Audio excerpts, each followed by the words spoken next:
When single father Jack Reynolds stood up to a restaurant owner who refused entry to a woman in a wheelchair, he thought he was just teaching his daughter about courage.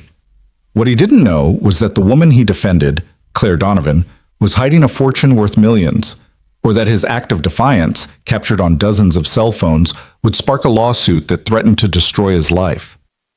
This is the story of how one moment of decency ignited a battle that would expose corruption, rewrite city laws, and prove that love can emerge from the most unexpected confrontations.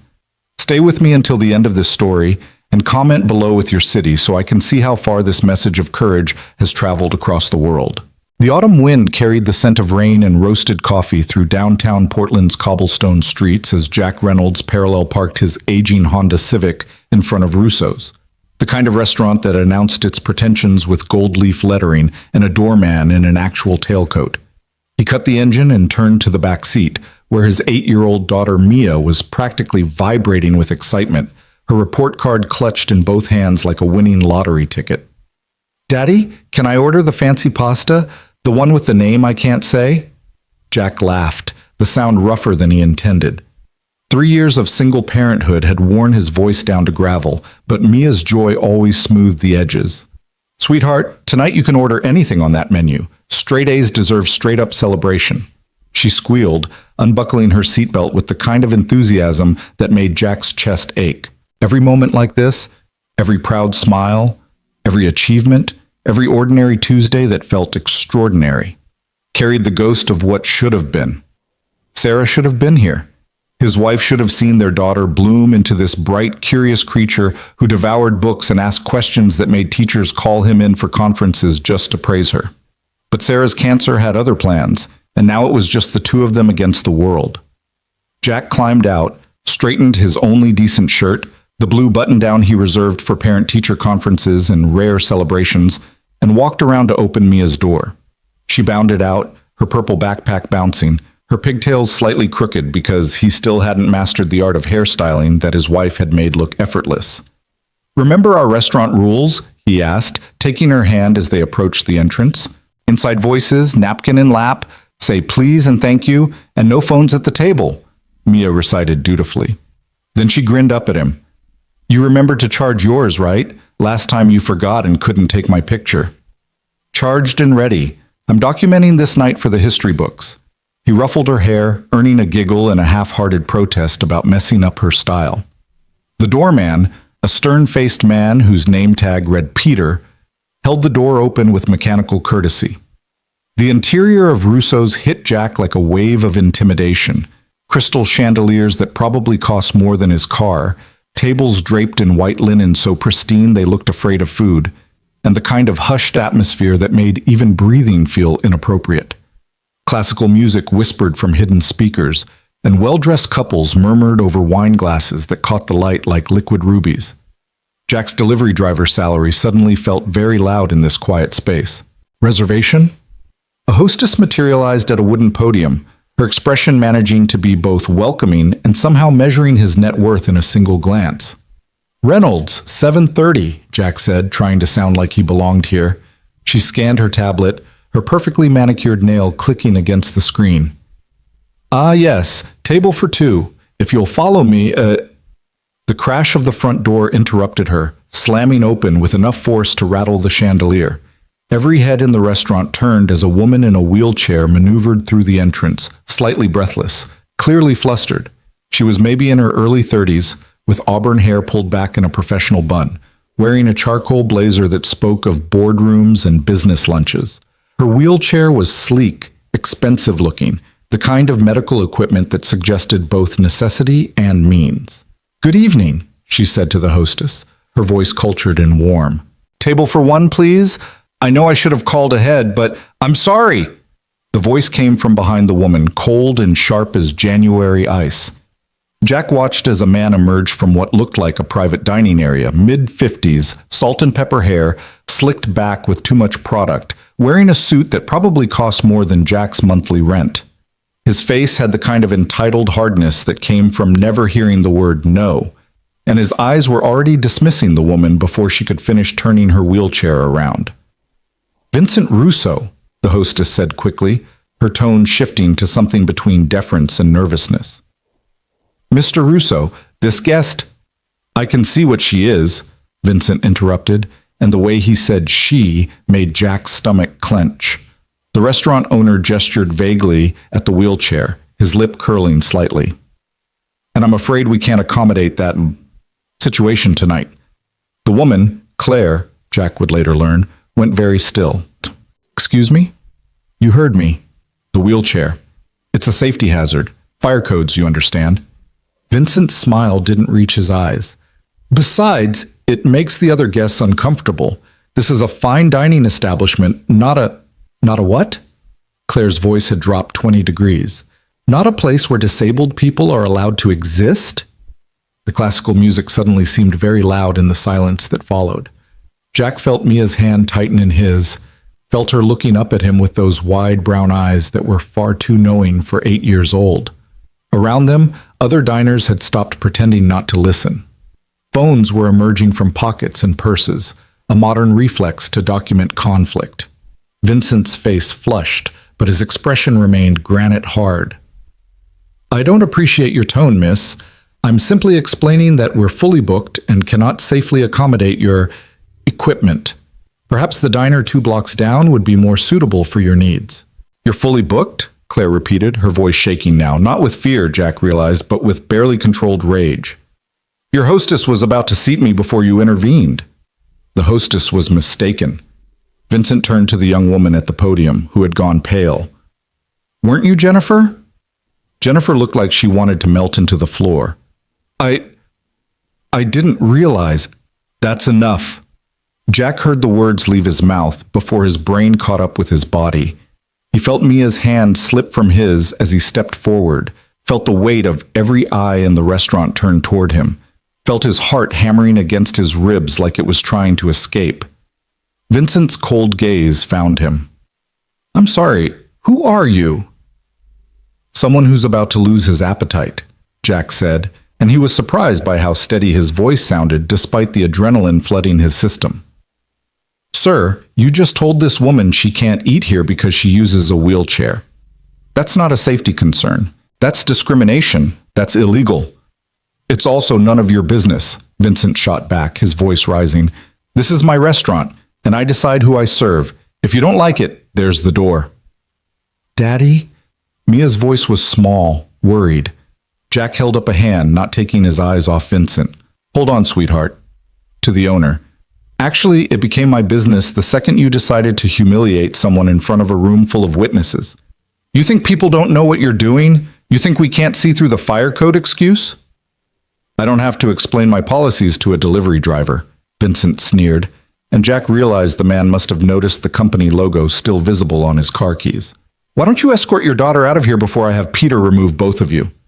The doorman shifted uncomfortably, clearly not thrilled about the possibility of becoming involved.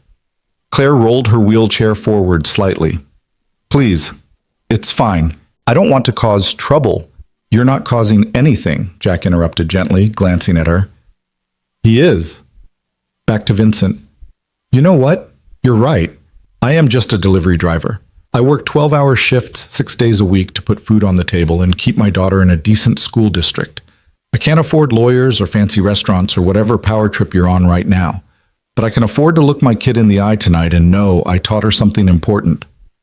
He felt Mia beside him now, her hand finding his again, small and warm and trusting. "What are you teaching her?" Vincent asked mockingly. "To stick her nose where it doesn't belong? To stand up for people who are being treated like garbage by bullies?" Jack's voice carried across the silent restaurant now, steady and clear. "To recognize cruelty when she sees it and refuse to look away. To understand that staying quiet when someone's being discriminated against makes you part of the problem." A woman at a nearby table raised her phone higher, clearly recording. Another diner muttered something approving. The atmosphere in the restaurant had shifted, molecules rearranging themselves around this confrontation. Vincent's face had gone from flushed to crimson. "You self-righteous son of a—" He caught himself, glancing at Mia. "You think you're a hero? You think this little performance matters? I'll have you know, I've donated hundreds of thousands to charities. I employ 30 people. I've been featured in Portland Magazine. And none of that matters if you treat human beings like inconveniences, Jack interrupted quietly. Money doesn't buy you the right to dehumanize people. Get out. Vincent's voice was quiet now, deadly. Get out of my restaurant right now, or I'll call the police and have you arrested for trespassing and harassment. We were invited in, Jack pointed out. We have a reservation. Not anymore, you don't. Your reservation is canceled. You're banned, permanently. Vincent turned to Claire. As for you, I'm going to have to ask you to leave as well. You're causing a disturbance. Claire's laugh was bitter, sharp as broken glass. I'm causing a disturbance? I haven't said anything except to respond to your bigotry. Now you're accusing me of being a bigot? Vincent's voice rose again. In my own establishment? That's slander. I could sue you for that. Then sue me, Jack said flatly. I'll say it too. You're a bigot. You're discriminating against someone because of their disability, and you're hiding behind fake concerns about safety and comfort to justify it. That's textbook bigotry. The phone cameras were multiplying now, a small constellation of recording devices capturing every word, every expression, every moment of this confrontation. Later, Jack would wonder if he'd known on some level that this moment was being preserved, digitized, prepared for the viral wildfire it would become. But in that instant, he was just a father trying to live up to the values he'd promised his late wife he'd teach their daughter. Daddy's right. Mia's voice was small but determined. Miss Sarah, she stumbled over the name, still uncomfortable using her late mother's first name. She told me before she got sick that people in wheelchairs are just people who sit down more. She said they're not scary or uncomfortable. She said they're brave. The restaurant went silent again. Jack felt his throat close up, unexpected tears burning behind his eyes. Sarah had said that during one of her last good days when she'd been preparing Mia for a world without her in it. She'd made lists of lessons, recorded videos, written letters for future birthdays. One of those lessons had been about compassion, about seeing past surfaces to the humanity beneath. Vincent's expression flickered, something uncomfortable crossing his face before hardening again. That's very sweet, little girl, but you don't understand adult business. Sometimes restaurants have to make difficult decisions about who deserves to be treated like a human being. Claire's voice cut across his, and Jack saw tears tracking down her cheeks now, though her expression remained fierce. What difficult decision is there to make? Either I'm a customer worthy of your service, or I'm not. Which is it? You're neither, Vincent said coldly. You're a liability. Your wheelchair could block emergency exits, could damage my floors, could upset your pretentious image, Jack finished for him. Could remind your wealthy customers that disability exists. Could challenge their comfortable illusion that everyone who matters is able-bodied and therefore like them. That's enough, Vincent roared, and suddenly Peter the doorman was there, along with a thick-necked man who was clearly security. I want all three of you out, now, before I have you forcibly removed. Jack looked down at Mia, saw his daughter's face set in determined lines, saw Sarah's stubbornness in the angle of her jaw. Sweetheart, I need you to go wait in the car for a moment, okay? But Daddy, please Mia, I promise I'll be right there. He squeezed her hand, then released it. Can you do that for me? She hesitated, then nodded, taking the car keys he offered. As she walked toward the door, she paused next to Claire's wheelchair. I think you're brave, she said quietly. And I think your wheelchair is actually kind of cool. It's like a fancy computer chair. Claire's expression crumbled and reformed, cycling through grief and gratitude in seconds. Thank you, sweetheart. That's the nicest thing anyone said to me in a long time. Mia nodded seriously, then continued out the door, disappearing into the autumn evening. Jack turned back to Vincent, acutely aware that he was now alone in his confrontation, that the doorman and security guard were moving closer, that this could turn physical very quickly. His heart was racing, his palms sweating, but he couldn't seem to make his feet move toward the exit. Last chance, Vincent said quietly. Leave quietly or leave in handcuffs. Your choice. I'll go, Jack said. But first, I want everyone in this restaurant to know something. He raised his voice slightly, making sure the words carried to every table, every recording phone, every witness. This man just violated the Americans with Disabilities Act. What he did tonight is illegal, it's immoral, and it's exactly the kind of casual cruelty that makes the world a harder place for people who are already fighting battles most of us can't imagine. If you saw what happened here and you stay silent, you're complicit. If you keep eating at this restaurant knowing what kind of man runs it, you're endorsing his bigotry. You're going to regret this, Vincent hissed. I have lawyers. I have connections. I will make sure you regret the day you decided to play hero in my restaurant. Jack met his eyes steadily. I already regret something, Mr. Russo. I regret that I almost brought my daughter to give you our money, that I almost supported a business run by someone who treats people like they're less than human just because they use a wheelchair. He turned to Claire. Ma'am, I'm sorry this happened to you. You deserve better than this. Claire wiped at her tears, managing a shaky smile. Thank you. I don't even know your name. Jack Reynolds, the delivery driver who's apparently now banned from Portland's fanciest restaurant. He offered a rueful grin. Not sure how I'll survive the loss. Claire Donovan. She extended her hand and Jack shook it, surprised by the strength of her grip. The woman who's apparently causing disturbances just by existing. Both of you, out, Vincent snapped. Peter, escort them. The doorman stepped forward apologetically. Sir, ma'am, if you would... We're going, Jack said, holding up his hands. He looked at Claire. Do you have a car? Can I help you get somewhere safe? I can manage, she said, but her voice shook slightly. Thank you, though. They moved toward the exit together, Jack walking slowly to match the pace of Claire's wheelchair, the security guard hovering uncomfortably behind them like he expected them to bolt back inside and start overturning tables. As they reached the door, Jack heard Vincent's voice carrying across the restaurant, loud and performative. Ladies and gentlemen, I apologize for the disturbance. Your meals tonight are on the house as compensation for that unpleasantness. Russo's has always been and will always be a place where discerning diners can expect the finest. The door closed behind them, cutting off Vincent's speech. The October air hit Jack like a cold splash of reality. What had he just done?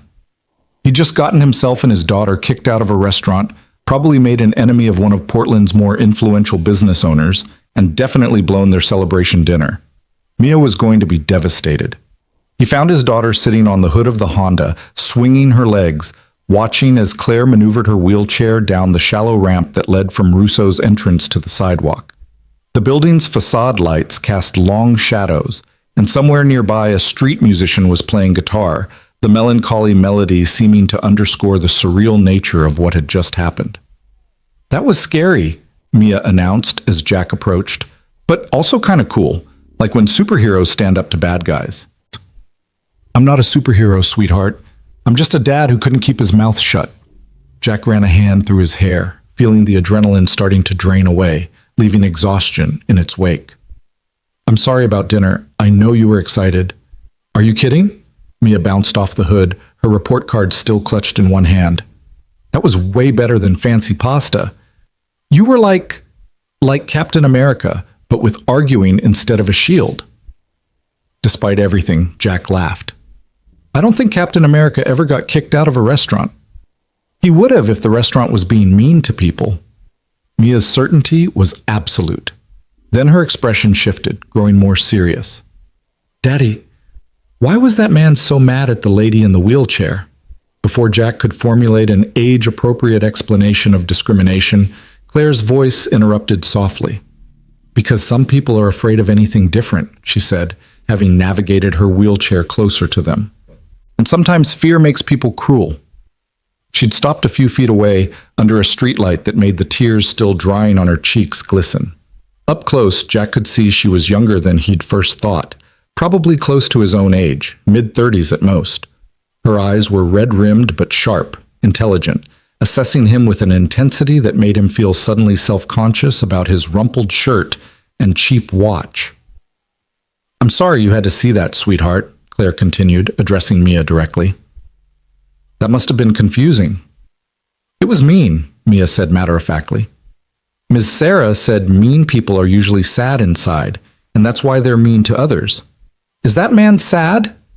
Claire considered this with unexpected seriousness. You know what? Your Miss Sarah sounds like she was a very wise person. She was my mom, Mia said quietly. She died when I was 6. But she taught me lots of stuff before she went away. Jack saw something shift in Claire's expression. A flash of understanding, of recognition, of shared grief. I'm sure she's very proud of you, and of your father. An awkward silence descended, broken only by the distant guitar and the sound of traffic on the street behind them. Jack shifted uncomfortably, suddenly aware that they were just standing on a sidewalk in downtown Portland, 3 people connected by a moment of conflict and nothing else. Well, he said finally, I should get Mia home. It's a school night, and we've had enough excitement for one evening. Wait, Claire's voice stopped him as he was guiding Mia toward the car. Please, I know this is strange, but would you consider having dinner with me? Both of you? There's a little Italian place 2 blocks from here, family-owned, nothing fancy. I'd like to buy you dinner as a thank you for what you did back there. Jack hesitated. You don't have to thank us. We didn't really do anything except make a scene. You stood up for me when you had no reason to, when it would have been easier and safer to look away. Claire's voice was firm. That means something, please. Let me buy you dinner, unless you have somewhere else to be. Jack thought about the frozen pizza waiting in his freezer, the pile of laundry he'd been meaning to fold for 3 days, the empty evening stretching ahead with nothing but homework and bedtime routines to fill it. He glanced at Mia, saw the hope sparking in her eyes, saw Sarah's voice echoing in his memory. Life is short, Jack. Say yes to kindness. Say yes to connection. Say yes to moments that might become memories. Okay, he heard himself say, but only if you promise to let me pay for dessert. Claire's smile was like sunrise. Deal. Oh, much. The restaurant, Marchetti's, was exactly the kind of place Jack usually felt comfortable. Warm lighting, mismatched chairs, the smell of garlic and tomato sauce thick enough to taste, and the sound of family arguments drifting from the kitchen. The owner, a round woman in her 60s with flour on her apron, greeted Claire like an old friend. Claire, Bella, so good to see you. She kissed both of Claire's cheeks, then turned to Jack and Mia with the same enthusiasm. Any friend of Claire's is family here. Come, I have the perfect table. She led them to a corner booth, helped Claire maneuver her wheelchair into position at the table's end, and immediately began recommending dishes with the kind of passionate authority that brooked no argument. Within minutes, they had drinks, wine for the adults, apple juice for Mia, and a basket of bread that was still warm from the oven. I love this place, Mia announced, already reaching for the butter. It smells like happiness. Claire laughed, a sound that seemed to surprise her with its ease. That's the best description of Marchetti's I've ever heard. Maria, did you hear that? The place smells like happiness. The owner, who had been hovering nearby, beamed. That's the secret ingredient, Piccola. Happiness and lots of garlic. She winked and disappeared back toward the kitchen. For a few minutes, they busied themselves with bread and small talk. The kind of careful, getting-to-know-you conversation that people have when they've been thrown together by unusual circumstances. Mia did most of the talking, her 8-year-old enthusiasm filling any potential awkward silences with observations about school, her favorite books, and her recent discovery that she could do a cartwheel if she tried really, really hard. Jack found himself relaxing in increments, the tension of the confrontation at Russo's slowly draining away as he watched his daughter charm this stranger with her guileless honesty. Claire, for her part, seemed equally at ease, asking Mia questions about her interest, sharing stories from her own childhood that had Mia giggling into her juice. So, Claire said eventually, after their food had arrived, steaming plates of pasta that lived up to the room's delicious smell, what do you do, Jack? Besides rescue damsels in distress from discriminatory restaurant owners, that's actually my side hustle. My main job is delivering packages for Parcel Quick. He shrugged, twirling linguine around his fork. Not glamorous, but it pays the bills, mostly. He's really good at it, Mia chimed in. He knows every street in Portland, like a human GPS. High praise, Claire said, smiling. And you're raising this amazing human all by yourself? That's impressive. Jack felt his chest tighten. Sarah was the impressive one. I'm just trying not to mess up what she started. I think you're selling yourself short. Claire's voice was gentle. What you did tonight, standing up to Vincent Russo like that, most people wouldn't have done that. Most people would have looked away. I couldn't. Jack met her eyes across the table. Not with Mia watching. How do I teach her to be brave if I'm not willing to be brave for her? Something in Claire's expression shifted, growing distant. My father used to say something similar. He said courage isn't the absence of fear, it's the decision that something else matters more than the fear. He sounds wise. He was. Past tense. Claire took a sip of her wine. He died 5 years ago, car accident. The same one that put me in this chair. The statement landed in the middle of the table like a stone in still water, ripples of understanding spreading outward. Jack felt Mia go quiet beside him, felt the weight of shared loss creating an unexpected bridge between their small table and the rest of the universe. I'm sorry, Jack said quietly. I'm so sorry. Thank you. Claire's smile was sad but genuine. He was a good man. He would have liked you, I think. He always appreciated people who stood up for what was right. Consequences be damned. What did he do? Mia asked softly. He was a businessman, started his own company from nothing, built it into something successful. Claire's voice carried obvious pride.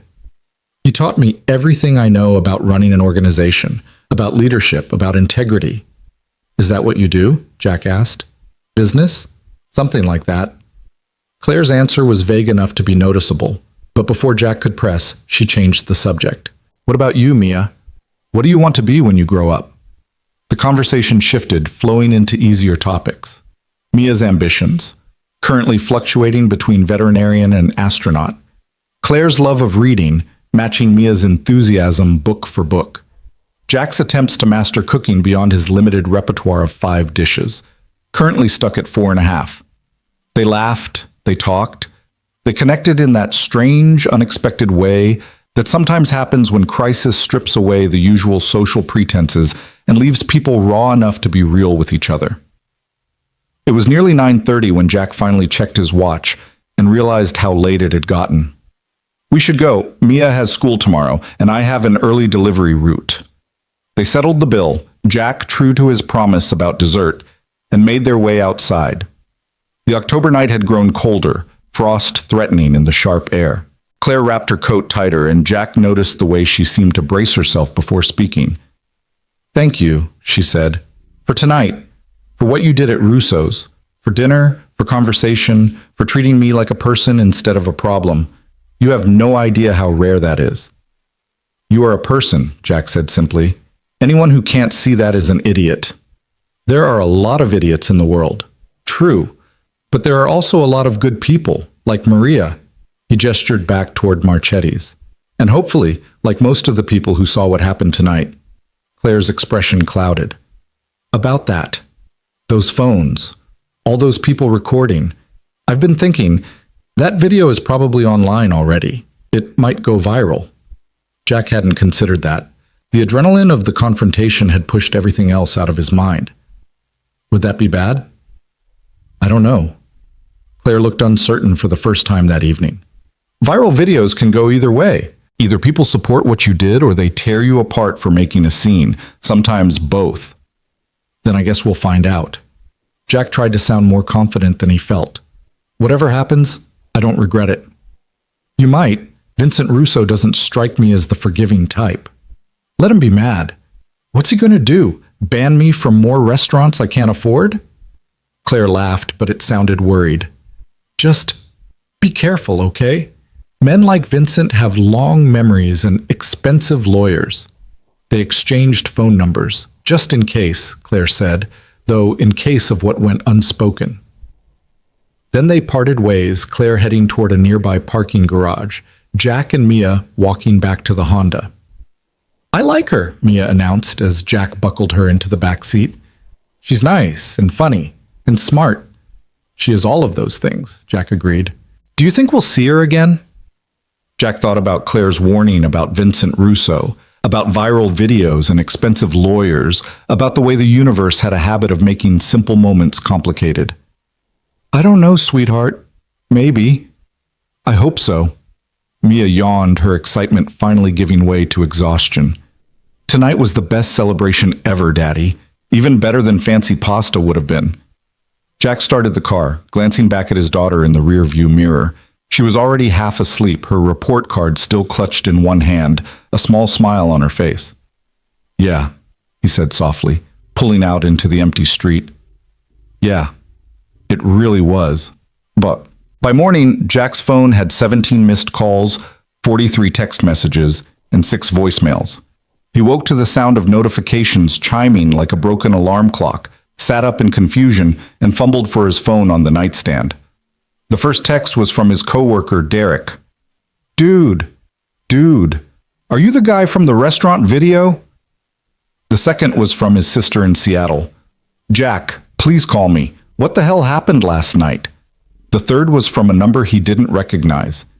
"Is this the father from Russo's? I'm a reporter with the Portland Tribune and would love to interview you." Jack's stomach dropped. He opened his phone's browser and typed Russo's Restaurant Portland Wheelchair, feeling his mouth go dry as the search results loaded. The first hit was from TMZ. "Watch. Single dad takes down bigoted restaurant owner in viral confrontation." The second was from a local news site. "Portland restaurant owner denies service to disabled woman, gets called out by hero father." The third was from BuzzFeed. "This dad's defense of a wheelchair user has everyone talking about disability discrimination." Each headline was accompanied by the same video, someone's phone footage from the restaurant, surprisingly clear, capturing the entire confrontation. Jack watched himself step forward, heard his own voice saying, "That's discrimination, that's illegal." Watched Vincent Russo's face contort with rage, heard Mia's small voice saying, "Ms. Sarah told me before she got sick that people in wheelchairs are just people who sit down more." The video had been viewed 3.2 million times. "Oh God," Jack whispered. "Daddy?" Mia's voice came from her bedroom doorway, sleepy and confused. "Why is your phone making so much noise?" Jack looked at his daughter, at her tousled hair and confused expression, and tried to figure out how to explain that their private moment of standing up for what was right had just become public property, dissected and discussed by millions of strangers across the internet. "Sweetheart," he said slowly, "remember how people were recording last night at the restaurant?" "Uh-huh." "Well, they put those videos online, and a lot of people have seen them. Like on YouTube? Like everywhere." Jack's phone buzzed again. Another unknown number, another text asking for an interview. "A lot of people are talking about what happened." Mia processed this with 8-year-old logic. "Are they mad at the mean restaurant man?" I think some of them are, yeah." "Good." She nodded decisively. "He was mean to Claire. He should apologize." Jack's phone rang, his boss at Parcel Quick. He answered with trepidation. "Jack! Jesus, man, are you okay?" Roberto's voice was urgent. "I've had 5 calls this morning from reporters asking about you, asking if you still work here, asking for statements. What the hell happened?" Jack explained, his voice flat with shock as the reality of the situation continued sinking in. 3 million views. Reporters. His face all over the internet. "Shit," Roberto said when Jack finished. Okay, look, I need you to take a few days off. Not because you did anything wrong. What you did was right, man. Anyone with eyes can see that, but because we've got media crawling all over us, and I need time to figure out how to handle this without it affecting the business." "I can't afford to take days off," Jack protested. "I have bills, I have rent." "Paid leave," Roberto interrupted. "Full pay, don't worry. Just lay low for a bit, okay? Let this blow over. And Jack, I'm proud of you, man. That took guts." The call ended. Jack sat on the edge of his bed, Mia hovering uncertainly nearby, and tried to understand how his life had transformed overnight from ordinary to extraordinary, from private to public, from simple to impossibly complicated. His phone rang again. This time, it was Claire. "Jack? Oh, thank God. I've been trying to reach you for an hour. Have you seen the videos?" Yeah, I've seen them." Jack laughed, the sound slightly hysterical. 3 million views and counting. It's more than that now. It's on every major news site. Twitter is exploding. There's a hashtag trending, #StandUpForClaire. Claire's voice shook. "Jack, I'm so sorry. I never meant for this to happen. For you to be exposed like this, it's not your fault. Vincent's going to come after you. Men like him don't take public humiliation well. He's probably already talking to lawyers, planning his revenge. Then let him. Jack surprised himself with how calm he sounded. I meant what I said last night. I don't regret standing up for you. And if him coming after me means that people pay attention to what he did, to how he treated you, then maybe it's worth it. A long pause. Then, you're either very brave or very stupid. Can't it be both? Claire laughed, surprised. Yeah, I guess it can. They talked for a few more minutes, sharing information about the media attention, comparing notes on messages and calls. Before they hung up, Claire said something that made Jack's heart skip. Whatever happens next, Jack, whatever Vincent throws at us, we're in this together now, okay? You're not alone. Okay, Jack said quietly. Together. After the call ended, Jack made breakfast for Mia, chocolate chip pancakes because the morning felt like it needed something sweet, and tried to explain to his daughter that their lives had just gotten very, very complicated. She listened with wide eyes, asked questions that were simultaneously too simple and too profound, and then announced that she wanted to go to school and tell everyone her dad was famous. I'm not famous, Jack protested. I'm just a guy who got caught on video. A guy who stood up to a bully, Mia corrected. That's even better than famous. Jack dropped Mia off at school, enduring curious looks from other parents who had clearly seen the video, and returned home to find a news van parked outside his apartment building. He ducked inside before the reporter could intercept him, ignoring the shouted questions about whether he planned to sue Vincent Russo, whether he knew the wheelchair-bound woman, whether he had any comment on the public response. Inside his apartment, Jack made coffee and opened his laptop, trying to assess the full scope of what had happened.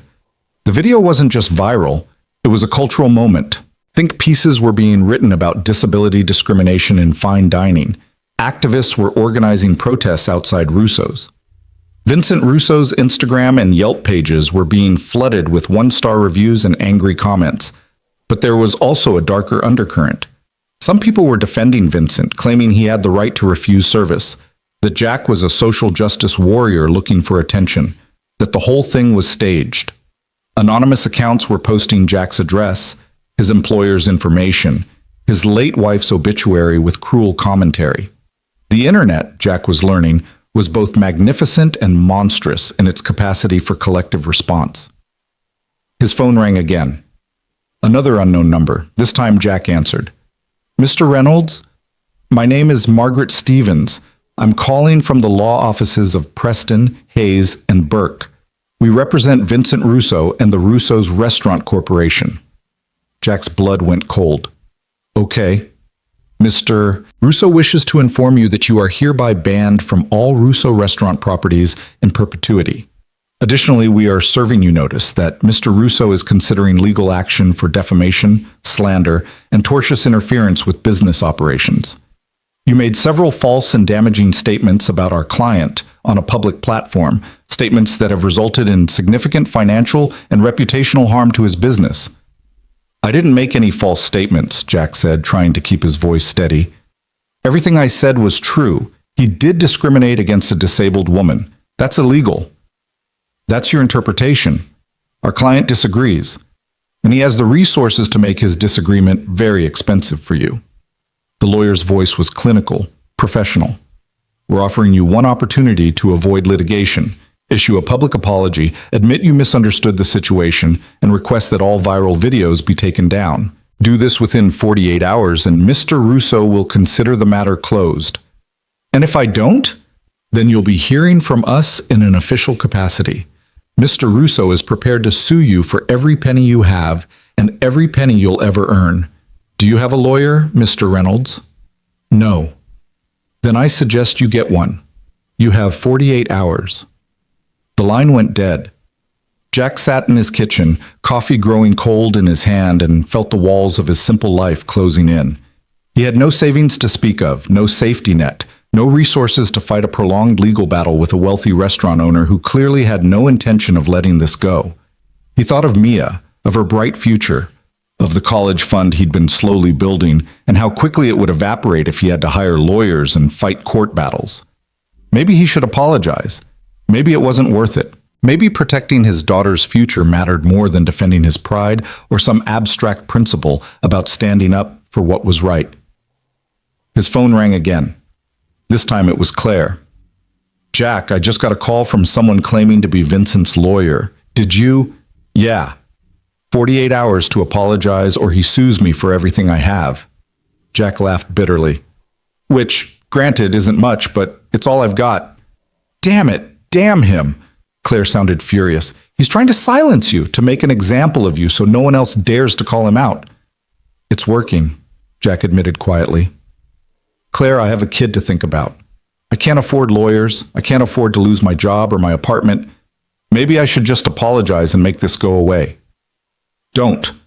The word was sharp, urgent. "Jack, don't let him bully you into backing down. What he did was wrong. What you did was right. If you apologize now, you're telling every bigot with money and power that they can do whatever they want as long as they threaten hard enough. Easy for you to say, you're not the one facing a lawsuit." A long pause. Then, "What if I told you I could help? That I know people, have resources, can connect you with lawyers who specialize in exactly this kind of case?" "I can't afford—" "You're not listening. I'm not asking you to pay. I'm offering to help, to stand beside you the way you stood beside me last night." Jack's throat tightened. "Why? You don't know me. We met yesterday. Why would you put yourself in Vincent's crosshairs for a stranger?" "Because you're not a stranger anymore. Because what you did mattered. Because I'm tired of people like Vincent using money and power to escape accountability." Claire's voice softened. "And because I think maybe we're not as alone as we both thought we were." Jack closed his eyes, thought of Mia's face when she'd said her father was like Captain America, thought of Sarah's voice telling him to say yes to moments that might become memories, thought of the alternative, apologizing to Vincent, teaching his daughter that bullies win if they're rich enough. "Okay," he said finally. "Okay, I won't apologize, and I'll accept your help. But Claire, if this goes bad, if Vincent comes after you too, then we'll face it together. That's what I'm trying to tell you, Jack. You're not in this alone anymore." After they hung up, Jack sat for a long moment in his quiet apartment, listening to the sound of traffic outside, the hum of his refrigerator, the ordinary sounds of ordinary life. Except his life wasn't ordinary anymore. In the space of one evening and one viral video, he'd become part of something bigger than himself. A public conversation about discrimination, about courage, about what it means to stand up. When standing up comes with a cost. His phone buzzed with another notification, another stranger thanking him for speaking up, another news outlet requesting an interview. Another voice in the growing chorus of people who had seen that video and decided it mattered. Jack thought about Vincent Russo's threat, about the lawsuit hanging over his head like a guillotine, about the 48 hours ticking away toward a reckoning he couldn't afford. Then he thought about Mia's smile when she'd called him a superhero, about Claire's hand in his, warm and real and grateful, about the possibility that maybe, just maybe, doing the right thing could lead somewhere other than ruin. He picked up his phone and typed a response to Derek's text. "Yeah, that's me. Long story. Buy you a beer and tell you about it?" Then he opened his laptop and began researching disability discrimination law, preparing himself for the fight he'd just committed to, ready or not. Outside, the October morning was cold and bright, frost melting under the climbing sun. Inside, Jack Reynolds, delivery driver, single father, accidental viral sensation, began the process of learning that sometimes the moments that change your life don't announce themselves with trumpets and fanfare. Sometimes they arrive disguised as an ordinary dinner celebration, a stranger in need, and a choice between silence and speech. Sometimes courage looks like standing up in a restaurant full of witnesses and deciding that principles matter more than peace. And sometimes, just sometimes, that moment of courage becomes the first step in a journey neither revenge nor reward can anticipate. Jack didn't know what would happen next, but as he read about ADA violations and precedent cases, as he prepared to face whatever Vincent Russo threw at him, he realized something important. He wasn't afraid anymore. Whatever came next, he would face it. Not alone, but alongside a woman who understood what it meant to be judged by appearance. Alongside a daughter who believed her father was a hero. Alongside strangers who had seen that video and decided that standing together mattered more than standing apart. The viral storm had only just begun. 3 days after the video exploded across the internet, Jack found himself sitting in a downtown coffee shop across from a woman who introduced herself as Patricia Huang, civil rights attorney, and apparently Claire's personal recommendation. Patricia was in her late 40s, with sharp eyes behind designer frames, and the kind of presence that suggested she'd won more courtroom battles than she'd lost. "Let me be clear about what we're dealing with," Patricia said, sliding a folder across the table. "Vincent Russo isn't bluffing. His legal team has already filed preliminary paperwork. They're claiming defamation, intentional interference with business relationships, and emotional distress. They're asking for $200,000 in damages." Jack felt the blood drain from his face. $200,000? I don't have $200 in savings right now. How can he possibly? He can't. Not realistically. Patricia's expression remained calm, professional. "These numbers are designed to terrify you into submission. Vincent's strategy is simple. Overwhelm you with the prospect of financial ruin until you recant everything you said and disappear quietly. It's legal intimidation, and it works on most people who don't have resources to fight back." "I don't have resources to fight back," Jack pointed out, his voice hollow. "That's where you're wrong." Patricia leaned forward. "Claire Donovan has retained my services on your behalf, pro bono. You're not paying a dime, which means Vincent just lost his primary tactical advantage." Jack blinked, processing this. "Claire did what? I can't let her pay for—" "She's not asking permission. She's offering solidarity." Patricia's smile was thin but genuine.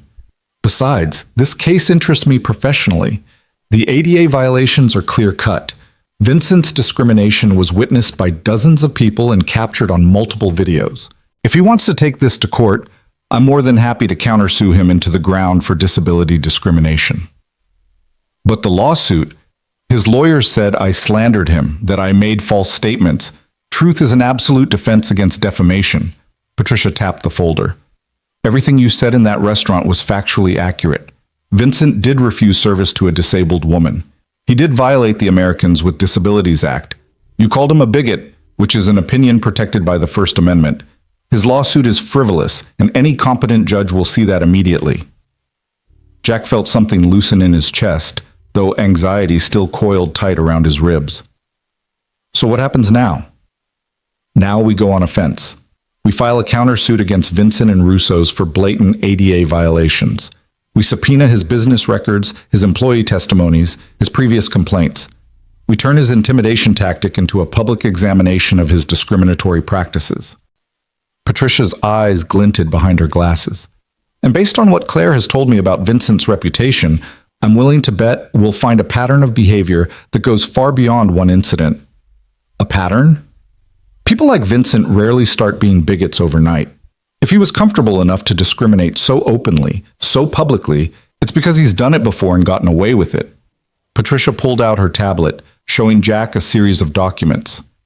"I've already started preliminary research. In the past 5 years, Russo's has been cited twice for accessibility violations. Once for inadequate wheelchair ramps, once for blocking an emergency exit with decorative furniture. Both times, Vincent paid the fine and ignored the compliance order. The city never followed up." Jack scanned the documents, feeling anger replace anxiety. "He's been doing this for years?" "Longer, probably. These are just the official complaints. I'm guessing there are dozens of incidents that were never reported. People who didn't want to make a scene, who didn't know their rights, who assumed nothing would change, even if they spoke up." Patricia closed her tablet. "That's why your video matters, Jack. You didn't just document one instance of discrimination. You created evidence that can't be ignored, can't be buried, can't be paid off quietly." The coffee shop around them hummed with afternoon activity. Students hunched over laptops, couples sharing pastries, the espresso machine hissing and gurgling. Normal life continuing while Jack's world tilted sideways into something that felt increasingly surreal. "What about Claire?" Jack asked quietly. "If we countersue, if we go after Vincent publicly, won't that expose her too?" Put her in the spotlight. Patricia's expression softened slightly. That's her decision to make, and she's already made it. Claire wants to be a plaintiff in the countersuit. She wants her name on the record as someone who was discriminated against. But the media attention, the scrutiny, she's aware, and she's willing. Patricia paused, choosing her words carefully. Jack, I don't know how much Claire has told you about herself, but she's not someone who scares easily. She's dealt with worse than Vincent Russo. Jack thought about the woman he'd met 3 nights ago, poised, intelligent, clearly accustomed to being underestimated. There was something Patricia wasn't saying, some context he was missing, but before he could press the issue, his phone buzzed with an incoming call. It was the school. I have to take this, Jack said apologetically, answering. Hello? Mr. Reynolds, this is Principal Morrison. I'm calling because we've had an incident involving Mia. Jack's heart stopped. Is she hurt? What happened?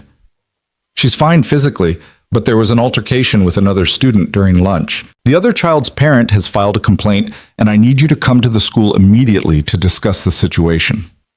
20 minutes later, Jack was sitting in Principal Morrison's office with his daughter beside him, trying to understand how his 8-year-old had ended up in the middle of a schoolyard fight. Mia punched Tyler Henderson in the nose, Principal Morrison explained, her expression caught between disapproval and something that looked suspiciously like suppressed amusement. Tyler required the nurse's attention, though thankfully nothing was broken. Mia doesn't punch people, Jack said automatically. Then he looked at his daughter, arms crossed, jaw set in stubborn lines, a purple bruise forming on her knuckles. Mia, what happened? Tyler said mean things about you, Mia said flatly. He said his dad said you were a troublemaker and that we're probably poor, and that's why you were trying to get money from that restaurant man by pretending to be nice. Jack felt his stomach drop. Sweetheart. And then he said that the lady in the wheelchair was probably faking it for attention, and that people who can't walk are useless anyway, and his dad says people like her should just stay home where normal people don't have to look at them. Mia's voice shook, tears threatening. So I punched him, because Ms. Sarah said we're supposed to stand up to bullies, and Tyler was being a bully. Principal Morrison sighed. Mr. Reynolds, I understand the circumstances are unusual given the recent publicity surrounding your family, and I'm sympathetic to the fact that your daughter was defending you. However, violence is never acceptable, regardless of provocation. Mia will need to serve detention for the rest of the week, and I strongly suggest you have a conversation with her about appropriate conflict resolution. I will, absolutely. Jack put his hand on Mia's shoulder, feeling her trembling beneath his palm. But Principal Morrison, what about Tyler? What he said, those aren't ideas an 8-year-old comes up with on his own. He's repeating things he's heard at home. Shouldn't we be addressing that? I've contacted Tyler's parents as well. They're aware of the situation. And? What did they say? Principal Morrison's expression became carefully neutral. Mr. Henderson expressed his belief that children should be taught to speak honestly about societal problems, and that coddling weakness serves no one. The words hung in the air like toxic smoke. Jack felt rage building in his chest, hot and immediate. Weakness, he repeated slowly. Tyler's father thinks people with disabilities are weak? And he's teaching his son that discriminating against them is honesty? I'm not here to mediate parent disagreements, Mr. Reynolds. I'm here to maintain discipline in my school. Mia violated that discipline by resorting to physical violence. However, she held up a hand as Jack started to protest. I will be speaking with Mr. Henderson about the language his son is using and where those attitudes might be coming from. What Tyler said was inappropriate and hurtful, even if it didn't justify Mia's response. Jack looked at his daughter, saw Sarah's fierce determination in the set of her small shoulders, and felt something shift in his understanding of what the past 3 days had cost them. It wasn't just viral videos and lawsuits. It was playgrounds and classrooms, innocent spaces now contaminated with adult conflicts and prejudices. Come on, Mia, he said quietly. Let's go home. They walked to the car in silence. Jack opened the back door for his daughter, watched her climb in with none of her usual energy, and felt his heart breaking into smaller and smaller pieces. Am I in trouble? Mia asked in a small voice as Jack started the engine. You're in some trouble, Jack admitted. Hitting people isn't okay even when they say terrible things. There are better ways to handle bullies. Like what you did at the restaurant? Yeah, like using words instead of fists. Like standing up to cruelty without becoming cruel yourself. Jack met her eyes in the rearview mirror. But Mia, I'm also proud of you. Because you were defending someone who couldn't defend themselves. That took courage. Tyler's dad is wrong, right? About Claire? About people in wheelchairs? Tyler's dad is very, very wrong. And I'm sorry you had to hear those things. I'm sorry that standing up for what's right has made your life harder. Mia was quiet for a moment, processing. Then, would you do it again? If you could go back to that night at the restaurant, would you still stand up for Claire? Jack thought about the question seriously. He thought about the lawsuit, the media attention, the threats and harassment, his daughter getting into fights at school because of choices he'd made. He thought about all the ways his simple act of decency had complicated their lives, brought chaos into their careful routine, exposed them to scrutiny and judgment and consequences he was still discovering. Then he thought about Claire crying on the curb, about the way her hand had felt in his when they shook, strong and grateful and human. He thought about the thousands of messages he'd received from people thanking him for speaking up, from disabled individuals sharing their own stories of discrimination, from parents saying they'd shown their kids the video as a lesson in courage. Yeah, he said finally. Yeah, I would. Every time. Mia smiled, and some of the tension left her small frame. Good. Because Ms. Sarah would have done it too, and I want to be like both of you. That evening, after Mia was in bed, Jack called Claire. She answered on the first ring, her voice tight with stress. I heard about what happened at Mia's school. Jack, I'm so sorry. This is exactly what I was afraid of, that my problems would become your problems, that standing up for me would hurt you and your daughter. Stop, Jack interrupted gently. None of this is your fault. Vincent's the one threatening lawsuits. Tyler Henderson's father is the one teaching his son to hate disabled people. You're just the person who happened to be there when I decided to teach my daughter about courage. But if I hadn't been there, then some other injustice would have happened, and I'd like to think I still would have spoken up. Claire, you can't take responsibility for other people's bigotry. A long pause. Then, in a smaller voice, I met with Patricia today. She told me about the countersuit, about going public with everything. Jack, there's something I need to tell you. Something I should have told you that first night, but I was afraid it would change how you saw me. Jack's grip tightened on his phone. Okay. I'm not just some woman who uses a wheelchair. I'm not just an office worker or a random person who happened to cross Vincent's path. Claire took a shaky breath. My full name is Claire Donovan. I'm the CEO and primary shareholder of Donovan Industries. My father founded the company 30 years ago, and when he died, I inherited everything, the business, the money, all of it. Jack, I'm worth about $40 million. The number hit Jack like cold water. 40 million. The woman he'd defended, the woman he'd shared pasta with, the woman who'd become something like a friend over the past 3 days, she was a millionaire. Not just wealthy, but rich enough that Vincent Russo's $200,000 lawsuit was pocket change. Jack's voice came out strangled. You're a CEO? You run a company? A tech company. We develop accessibility software and adaptive devices for people with disabilities. It's work my father started after the accident, after he saw how poorly designed the world was for people like me. Claire's words came faster now, anxious to explain. I didn't tell you because I'm so tired of people treating me differently once they know. Either they see me as a charity case to pity, or they see me as a bank account to manipulate. I just wanted one night where someone saw me as Claire. Just Claire. Jack processed this, his mind reeling. The modest way she'd dressed, the self-deprecating humor, the way she'd offered to help with his legal fees without explaining exactly how much help she could afford to offer. It all made sense now. So when you said you could help with lawyers, Jack said slowly, you weren't talking about knowing people who might work pro bono. You were talking about paying for everything yourself. Yes, Patricia Huang is my personal attorney.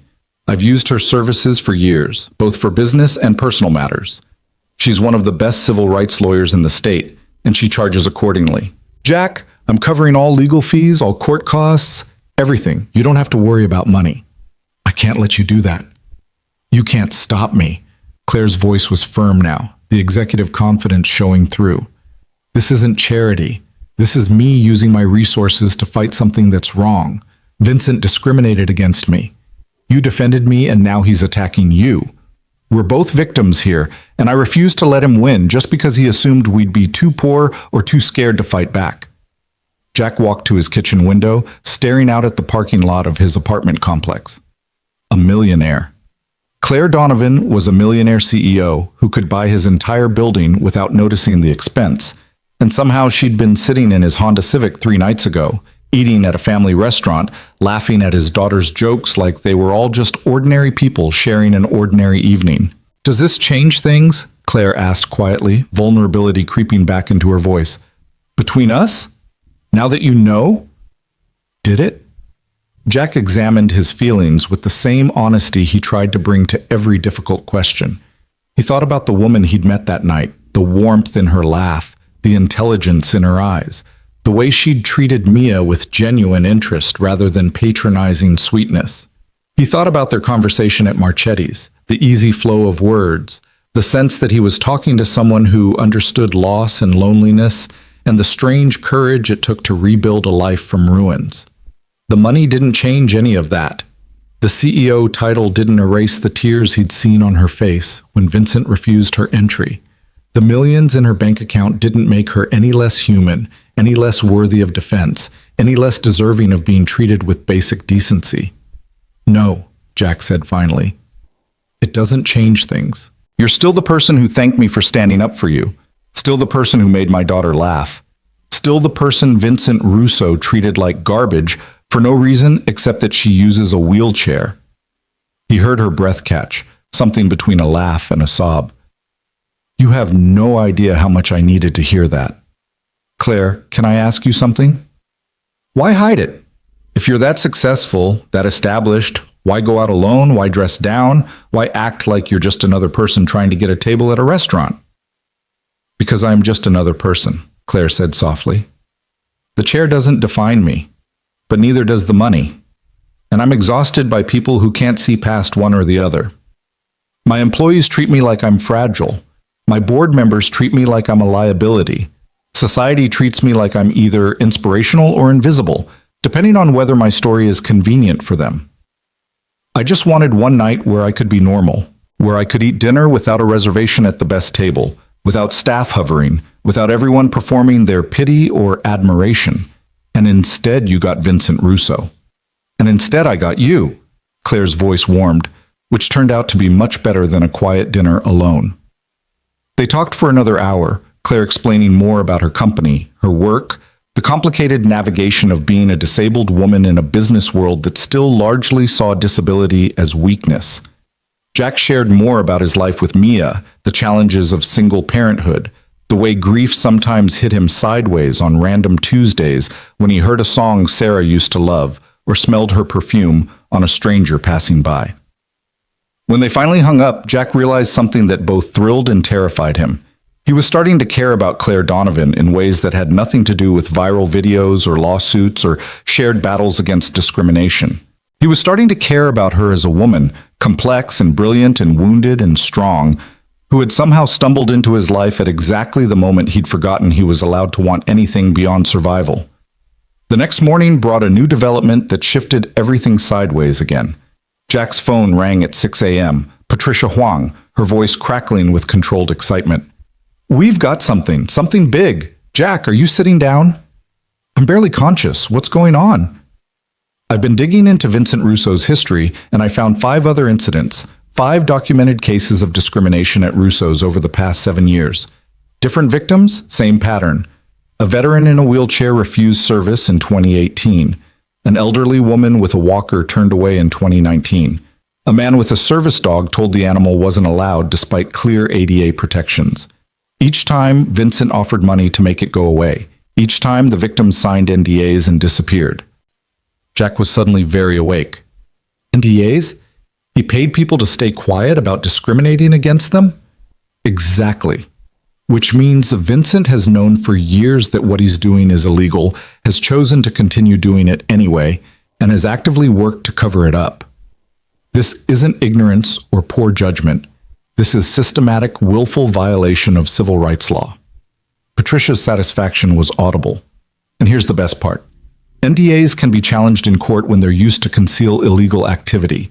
I can petition to have those agreements voided, which would allow the previous victims to testify about their experiences. Will they? Testify, I mean? If they already signed agreements to stay quiet. That's the question. I've started reaching out very carefully. So far, I've made contact with 2 of them. One is hesitant, understandably afraid of Vincent's retaliation. But the other? Patricia paused dramatically. Former Marine named Marcus Webb lost his legs in Afghanistan, uses a wheelchair, and according to his initial phone call with me, he's been waiting 7 years for a chance to expose Vincent publicly. He signed the NDA because he needed the money for medical bills, but he's regretted it every day since. Jack felt something like hope unfurling in his chest. So we're not alone.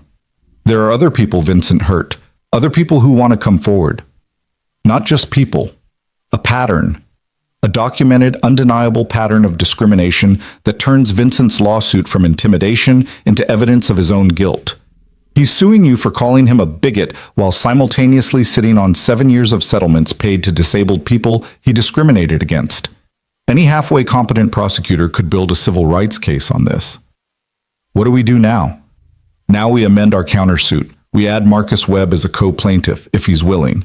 We subpoena Vincent's financial records to uncover exactly how much he's paid over the years to silence victims. We file a complaint with the Department of Justice's Civil Rights Division, and we prepare for Vincent to fight back with everything he has, because we just turned his intimidation tactic into an existential threat to his entire business. After Patricia hung up, Jack sat in his small kitchen watching the sunrise through his window, trying to absorb how quickly everything was escalating.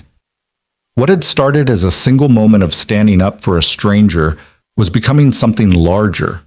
A case study in discrimination. A public reckoning. A battle that would either validate his choice to speak up or destroy him for trying. His phone buzzed with a text from Claire. Patricia told me. This is it, Jack. This is how we win. Jack typed back. Or how we lose everything trying. Claire's response came immediately. Then we lose together. But I don't think we're going to lose. That afternoon, Jack met Marcus Webb at a coffee shop in Northeast Portland. The former Marine was maybe 50, with gray threading through his close-cropped hair and the kind of presence that suggested he'd seen harder things than restaurant discrimination and survived them all. His wheelchair was military-grade, functional rather than sleek, and his handshake nearly crushed Jack's fingers. Saw your video, Marcus said without preamble. Watched it maybe 20 times. First time I've seen someone stand up to that son of a bitch publicly. I didn't know about the others, Jack admitted. Didn't know he'd been doing this for years. Yeah, well, he's good at making it go away. Offers you money when you're desperate, makes you sign papers that say you'll never talk about what happened, threatens you with more lawsuits if you break the agreement. Marcus's expression hardened. I needed that money. $30,000 for what he called emotional distress and inconvenience. $30,000 to shut up about the fact that he told me my wheelchair made his customers uncomfortable, that having a crippled soldier at his restaurant reminded people of unpleasant things. Jesus, Jack breathed. That's what he called me. A crippled soldier. Said I should be grateful he was offering anything, that technically he could refuse service to anyone for any reason, that if I made a fuss I'd just look like another veteran playing the sympathy card. Marcus's hands clenched on his wheelchair's armrests. And I believed him. I was so tired, so broke, so sick of fighting that I took his blood money and signed his papers and hated myself for 7 years. You don't have to hate yourself for surviving, Jack said quietly. You did what you needed to do. Maybe, but when I saw your video, when I saw you stand up for that woman without even knowing her, without anything to gain from it, I realized I'd been telling myself survival was enough. That keeping quiet was acceptable because speaking up was too hard, too risky, too likely to fail. Marcus met Jack's eyes. You reminded me that some things are worth risking failure for. They talked for over an hour. Marcus shared his story, the accident in Afghanistan that took his legs, the brutal recovery, the slow realization that civilian life viewed his disability as a tragedy rather than simply a fact. He talked about the night at Russo's, the humiliation of being turned away while other diners pretended not to notice, the way Vincent's offer of money had felt simultaneously like salvation and damnation. "I'll testify," Marcus said finally. "Whatever Patricia needs, whatever helps build the case, I'm in. Vincent Russo has been getting away with this for too long, and it's time someone held him accountable." Jack felt something settle in his chest, determination mixing with fear, purpose cutting through anxiety. This was bigger than his viral video now. This was about every person Vincent had hurt, every disabled individual who'd been made to feel unwelcome or invisible or inconvenient. This was about changing something real. "Thank you," Jack said simply, "for trusting us, for being willing to speak up. Thank you for starting this, for giving us a chance to finish it." Marcus extended his hand again, and this time Jack shook it with equal firmness. Two men who'd been thrust into an unwanted battle now choosing to fight it together. The media coverage intensified over the following week. News outlets picked up the story about Marcus Webb and the possibility of more victims. Think pieces proliferated about NDAs being used to silence discrimination claims. Disability rights activists organized protests outside Russo's, holding signs that read, "Access is a right, not a privilege," and "Vincent Russo, stop hiding behind lawyers." Vincent himself gave a press conference, flanked by his legal team, delivering a carefully crafted statement about respecting all customers while maintaining the right to make operational decisions in the best interest of his business. He portrayed himself as a victim of internet mob justice, claimed Jack and Claire were exploiting the situation for attention and money, suggested that Marcus Webb's accusations were motivated by greed rather than genuine grievance. "I've built my reputation over 30 years, Vincent said to the cameras, his expression arranged in wounded dignity. "I've served this community, employed hundreds of people, donated generously to local charities, and now my life's work is being destroyed by opportunists who see a chance to profit from manufactured outrage. I refuse to be bullied into admitting wrongdoing I didn't commit." Jack watched the press conference from his living room, Mia curled against his side, and felt rage warring with something like pity. Vincent genuinely seemed to believe his own narrative, that he was the wrong party, that the discrimination was imaginary or at least justified, that standing up for disability rights was actually an attack on his freedom. "He's lying, right?" Mia asked. "About you wanting money?" "Yes, sweetheart, he's lying." "Why do grown-ups lie so much? Miss Sarah said lying makes everything worse." Miss Sarah was right, but sometimes people lie because the truth makes them look bad, and they'd rather everyone else be wrong than admit they made a mistake.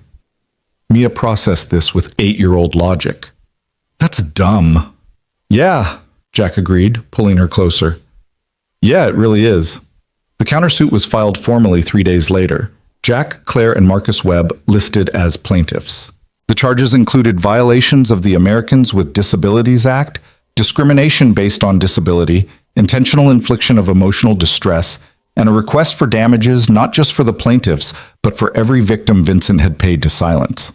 Patricia was asking for $2 million, 10 times what Vincent was demanding from Jack, plus injunctive relief requiring Russo's to undergo comprehensive accessibility renovations and staff training. Vincent's response was swift and vicious. He amended his original lawsuit, now claiming that Jack, Claire, and Marcus were engaged in a conspiracy to destroy his business through false accusations. He accused Claire of using her wealth to manipulate the situation, suggested Jack was an absent father exploiting his daughter for sympathy, implied Marcus was an unstable veteran with grudges against successful business owners. The smear campaign spread through social media like wildfire. Anonymous accounts posted edited videos making Jack look aggressive, shared conspiracy theories about Claire's company financing a coordinated attack on Italian restaurants, claimed Marcus had a history of filing frivolous lawsuits. The ugliness of the internet's underbelly emerged fully, trolls and bigots and people who just enjoyed cruelty all piling onto the controversy. Jack's apartment building received calls from reporters and photographers camped outside trying to get statements. Mia's school had to implement new security procedures because of concerns about media harassment. Claire's company stock briefly dipped as investors worried about negative publicity. Marcus received death threats from people claiming he was disrespecting veterans by playing the victim. Through it all, Patricia remained grimly optimistic. "This is Vincent panicking," she explained during one of their strategy sessions. "He's throwing everything at the wall, hoping something sticks. But panic means he knows he's losing. Confident people don't need smear campaigns." The breakthrough came from an unexpected source. A journalist named Sarah Chen, who'd been covering the story for the Portland Tribune, published an investigation revealing that Vincent had ignored a city compliance order to install proper accessibility features at Russo's. 5 years ago, building inspectors had cited him for inadequate ramps and bathrooms that violated ADA standards. Vincent had been ordered to make corrections within 6 months. He'd paid the initial fine and then simply ignored the order. The city had never followed up, and Vincent had continued operating a non-compliant business for half a decade. The article included photos of Russo's current layout: narrow doorways, steps without ramps, bathrooms too small for wheelchair access, alongside the original compliance order documenting exactly what needed to change. It was damning evidence that Vincent's discrimination wasn't accidental or based on legitimate safety concerns. It was willful, calculated, and backed by the assumption that disabled customers simply wouldn't matter enough for anyone to enforce the law. Public opinion shifted dramatically overnight. Even people who'd been defending Vincent's right to run his business as he saw fit had trouble justifying 5 years of ignored safety violations. City officials, suddenly aware that their lack of enforcement had enabled ongoing discrimination, launched an investigation into why the compliance order had been dropped. The mayor gave a press conference promising comprehensive review of accessibility code enforcement across all Portland businesses. And Vincent Russo, facing the disintegration of his carefully maintained reputation, made a catastrophic mistake. He agreed to a televised interview. Jack watched the interview live, sitting in Patricia's office alongside Claire and Marcus. They'd gathered there because Patricia wanted them all together when Vincent either destroyed himself or somehow salvaged his position, and she'd bet heavily on destruction. The interviewer, a sharp-eyed woman from a national news program, started gentle, letting Vincent tell his side of the story, express his frustrations about internet justice, portray himself as a reasonable man caught in an unreasonable situation. Vincent leaned into it, his media training evident in every carefully modulated response. Then the interviewer shifted gears. "Mr. Russo, we've obtained documents showing you paid settlements to at least 5 individuals who claimed discrimination at your restaurant. Can you explain those payments?" Vincent's smile flickered. "Those were nuisance settlements. People make frivolous complaints, and sometimes it's cheaper to pay them to go away than to fight in court. It doesn't mean I did anything wrong, but the complaints all follow the same pattern. Disabled individuals refused service, offered money in exchange for non-disclosure agreements. Doesn't that suggest something more systematic? It suggests that some people see disability as a lottery ticket.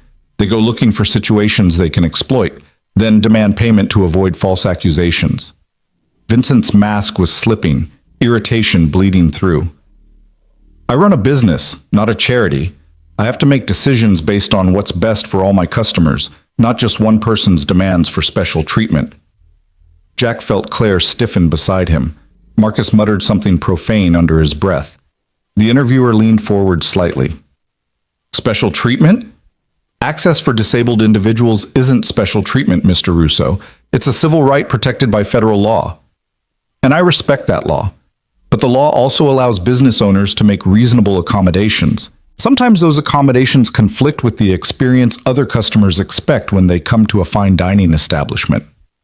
"Are you saying disabled customers interfere with other customers' dining experience?" "I'm saying that when someone demands extensive modifications, when their presence requires my staff to rearrange the entire restaurant, when their equipment takes up space that could accommodate other parties. Yes, that impacts the experience, and I have to weigh one person's demands against the comfort and expectations of everyone else." The interviewer's expression remained neutral, but her eyes had gone predatory. "Mr. Russo, are you aware that your restaurant has been in violation of ADA accessibility standards for 5 years? That you ignored a direct order from building inspectors to make your establishment compliant?" Vincent's face flushed. That order was excessive. The modifications they wanted would have cost hundreds of thousands of dollars and fundamentally altered the character of my restaurant. I paid the fine. That should have been the end of it. But it wasn't the end, was it? Because paying a fine doesn't exempt you from compliance. The law still requires accessibility features, and you've chosen not to provide them. Why? Because my restaurant is a historic building with architectural constraints. Because the modifications would destroy the aesthetic that makes Russo's special. Because Vincent caught himself, but the damage was done. Because I built something beautiful, and I refuse to let bureaucratic overreach destroy it. Even if that means excluding disabled people? It's not about exclusion. It's about preservation. It's about maintaining standards. Vincent's voice rose, his composure cracking. You want me to apologize for running a successful business? For creating an experience that people value? For refusing to let activists and ambulance chasers dictate how I operate my own establishment? Jack watched Vincent unravel on national television, watched him transform from measured businessman to angry bigot in real time, and felt a strange mixture of satisfaction and sadness. This was what happened when privilege met accountability. When someone who'd never had to justify their prejudices suddenly faced questions they couldn't deflect or buy their way out of. The interviewer wasn't done. Mr. Russo, you're currently suing Jack Reynolds for defamation because he called you a bigot.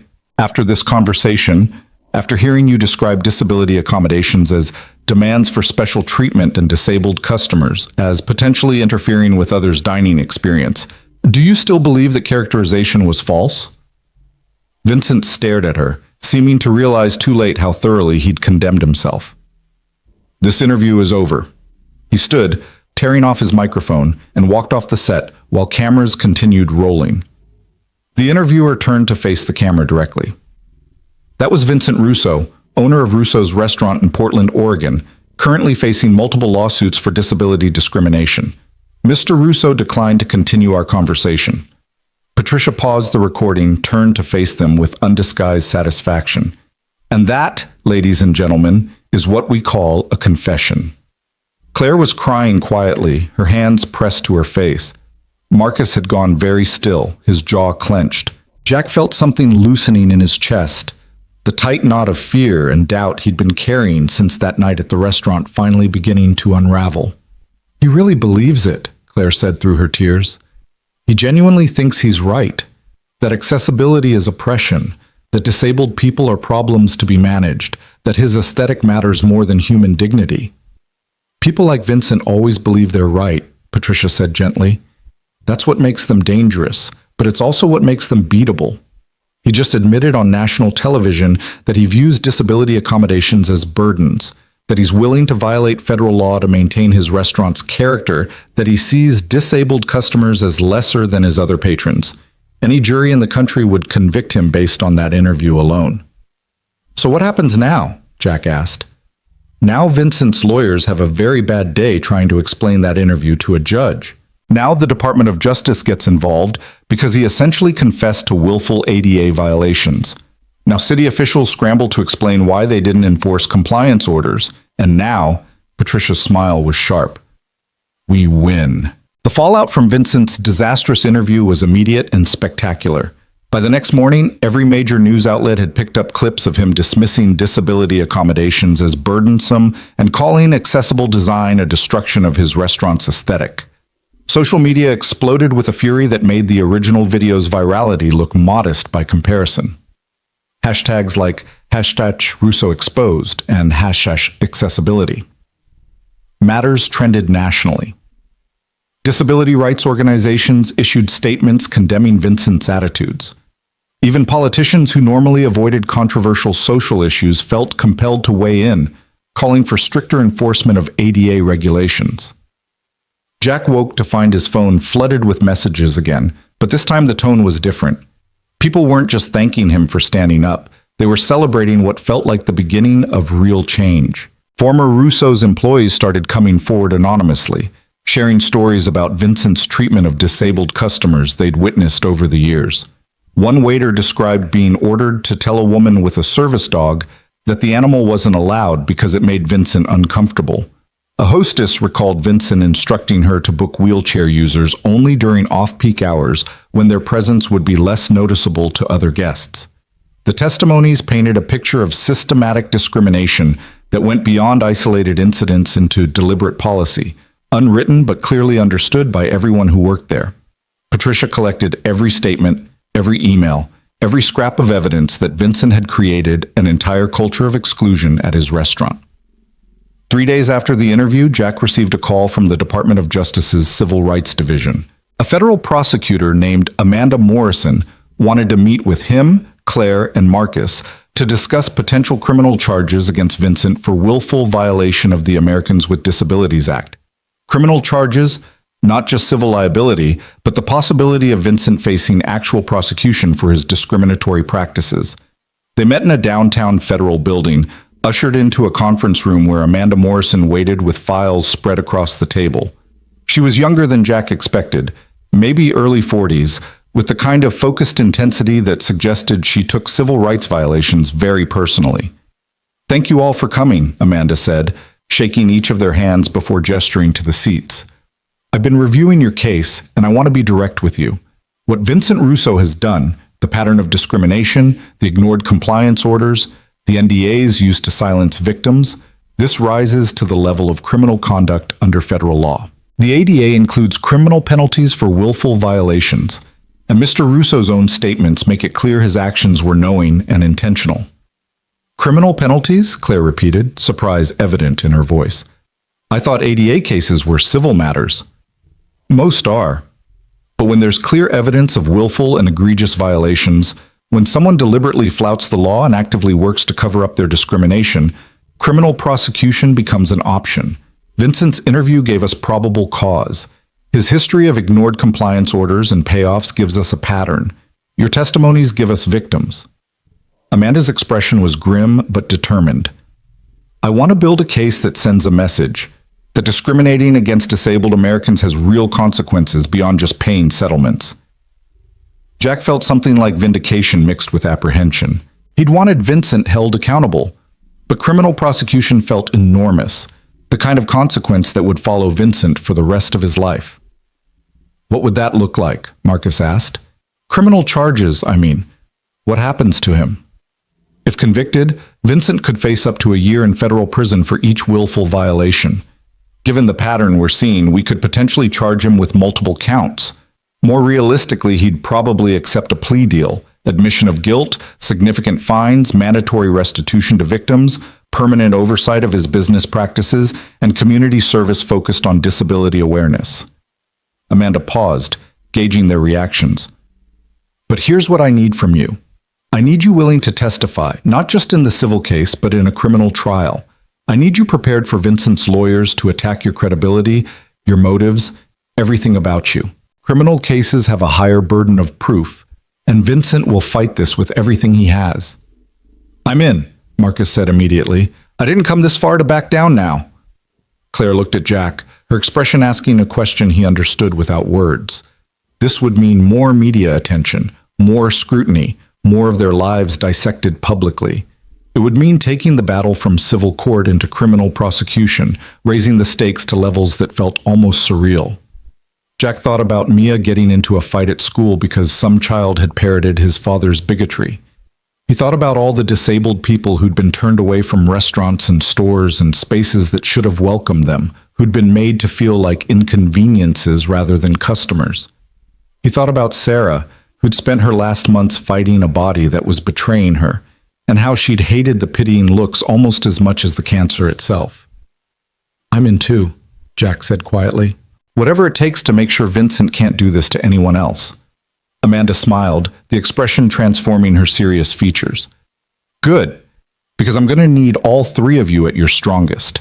Vincent's legal team is already preparing their defense, and from what I'm hearing, they're planning to argue that Vincent's statements were taken out of context, that the compliance issues were bureaucratic misunderstandings, that the settlements were acts of goodwill rather than admissions of wrongdoing." "How do they explain 5 years of ignored orders?" Claire asked.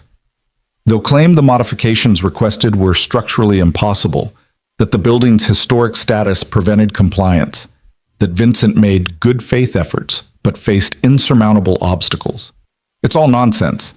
We have engineers who can testify that the modifications were entirely feasible, but it's the kind of nonsense that sounds plausible to people who want to believe Vincent's the victim here.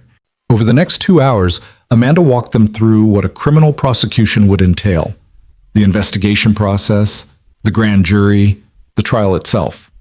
She explained how Vincent's lawyers would try to separate the criminal charges from the civil lawsuit, arguing they were separate matters requiring different standards of proof. She outlined the defense strategies they should expect: character assassination, procedural challenges, attempts to exclude evidence or testimony. By the time they left the federal building, Jack's head was spinning with legal terminology and strategic considerations. He felt like he'd been drafted into a war he hadn't chosen but couldn't abandon, fighting battles on multiple fronts with consequences he was only beginning to understand. Claire caught his arm as they reached the parking garage. "You okay? You've been quiet since we left Amanda's office." "I'm wondering what I've gotten us into. Criminal prosecution, federal cases, all of this because I couldn't keep my mouth shut in a restaurant." Jack leaned against his car, exhaustion settling into his bones. "Part of me keeps thinking there has to be an easier way, that maybe we should have just accepted Vincent's original offer to drop everything if I apologized. And taught Mia that bullies win if you're not rich enough to fight them? That standing up for people costs too much?" Claire moved her wheelchair closer, her expression fierce. "Jack, I know this is hard. God knows it's harder than anything I expected when I walked into Russo's that night. But we're doing something that matters. We're not just fighting Vincent. We're fighting every business owner who thinks disability accommodations are optional, every person who sees wheelchairs as inconveniences, every system that lets discrimination slide because enforcement is too much trouble." "I know, I do. Jack rubbed his face, feeling the stubble he'd forgotten to shave that morning. "I'm scared. Of losing. Of what this is doing to Mia. Of how much bigger this keeps getting. I'm just a delivery driver, Claire. I shouldn't be the person leading some civil rights crusade." "You're not leading it. You're part of it. There's a difference." Claire reached out, took his hand. Her grip was warm, steady, grounding. "And you're not just a delivery driver. You're a father teaching his daughter about courage. You're a decent man who saw something wrong and refused to look away. That's not nothing, Jack. That's everything." Marcus rolled up in his wheelchair, having taken a call outside the garage. "Patricia wants us at her office tomorrow morning. Vincent's lawyers have requested a settlement conference. They want to negotiate." Jack and Claire exchanged glances. "They want to settle?" Jack asked. "After everything Vincent said publicly about fighting this? After that interview tanked his reputation and the DOJ started a criminal investigation? Yeah, I'd say Vincent's lawyers are strongly suggesting he cut his losses." Marcus's expression was sardonic. Funny how principles become flexible when federal prison enters the conversation. The settlement conference took place in a neutral location, a law office in downtown Portland that specialized in mediation. Vincent arrived with 3 lawyers, all wearing identical expressions of grim determination. He looked older than he had at the restaurant, his face drawn, dark circles under his eyes suggesting sleepless nights spent watching his empire crumble. Jack, Claire, and Marcus sat on one side of the long conference table with Patricia. Vincent and his legal team occupied the other side. A mediator, a retired judge named Harold Chen, sat at the head, his role to facilitate negotiation and hopefully reach some resolution that didn't require months of litigation. "Before we begin," Judge Chen said, his voice carrying the weight of decades on the bench, "I want to establish ground rules. This is a settlement conference, not a trial. We're here to find common ground, not to litigate grievances. Both parties will have opportunities to present their positions, but personal attacks and inflammatory language will not be tolerated. Is that understood?" Everyone nodded. Vincent stared at the table, refusing to meet anyone's eyes. Vincent's lead attorney, a man named Douglas Pemberton, who wore his expensive suit like armor, spoke first. "Your Honor, my client is here in good faith to resolve these unfortunate misunderstandings. Mr. Russo has built his reputation over 3 decades serving the Portland community. He's an award-winning restaurateur, a generous philanthropist, and a respected businessman. The recent allegations against him are based on misinterpretations and selectively edited footage that don't reflect the full context of isolated incidents." Patricia raised an eyebrow but said nothing, letting Pemberton continue. My client maintains that he has never intentionally discriminated against anyone. The incidents in question involved legitimate business concerns, safety issues, capacity constraints, operational challenges. Mr. Russo has always been willing to make reasonable accommodations, but he cannot be expected to fundamentally alter his establishment for individual demands that compromise the experience of other patrons. That's a lie, Marcus said flatly, breaking the measured tone of the conference. He called me a crippled soldier. He told me my wheelchair reminded his customers of unpleasant things. There was no safety concern, no capacity issue, just bigotry dressed up in polite language. Pemberton's expression remained neutral. Mr. Webb, I understand you have strong feelings about this situation. However, the conversation you describe occurred 7 years ago and is disputed by my client.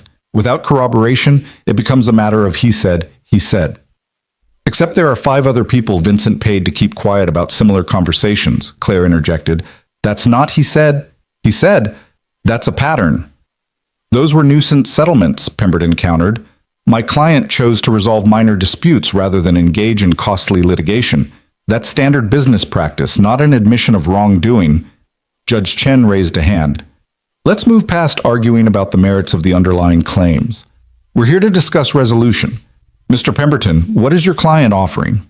Pemberton glanced at Vincent, received a slight nod, and pulled out a document. Mr. Russo is willing to make the following concessions. First, he will drop all legal action against Mr. Reynolds, including the defamation and interference claims. Second, he will issue a public statement acknowledging that misunderstandings occurred and expressing his commitment to serving all customers. Third, he will donate $50,000 to a disability rights charity of the plaintiff's choosing. And fourth, he will implement accessibility training for his staff within 6 months. The offer hung in the air, simultaneously substantial and insulting. Vincent would pay money, say some words, and train his employees, but he wouldn't admit wrongdoing, wouldn't acknowledge discrimination, wouldn't accept responsibility for years of systematic exclusion. And what does he want in return? Patricia asked, though her tone suggested she already knew. The plaintiffs dropped their civil lawsuit, agree to make no further public statements about Mr. Russo or his business, and cooperate with Mr. Russo's legal team in requesting the Department of Justice close its criminal investigation. He wants us to silence ourselves and derail the federal case, Claire said, her voice sharp with anger, in exchange for some money and a meaningless apology. The apology would be public and sincere, Pemberton insisted. My client recognizes that mistakes were made in how certain situations were handled. Stop calling it situations, Jack interrupted, his patience finally snapping. Call it what it was. Vincent discriminated against disabled people. He refused them service because of their disabilities. He paid them to stay quiet about his discrimination. He ignored federal law requiring accessibility. And when he got caught, he tried to sue me into silence. Those aren't situations. Those are crimes. Vincent finally looked up, his eyes meeting Jack's across the table. For a moment, something like genuine emotion flickered across his face.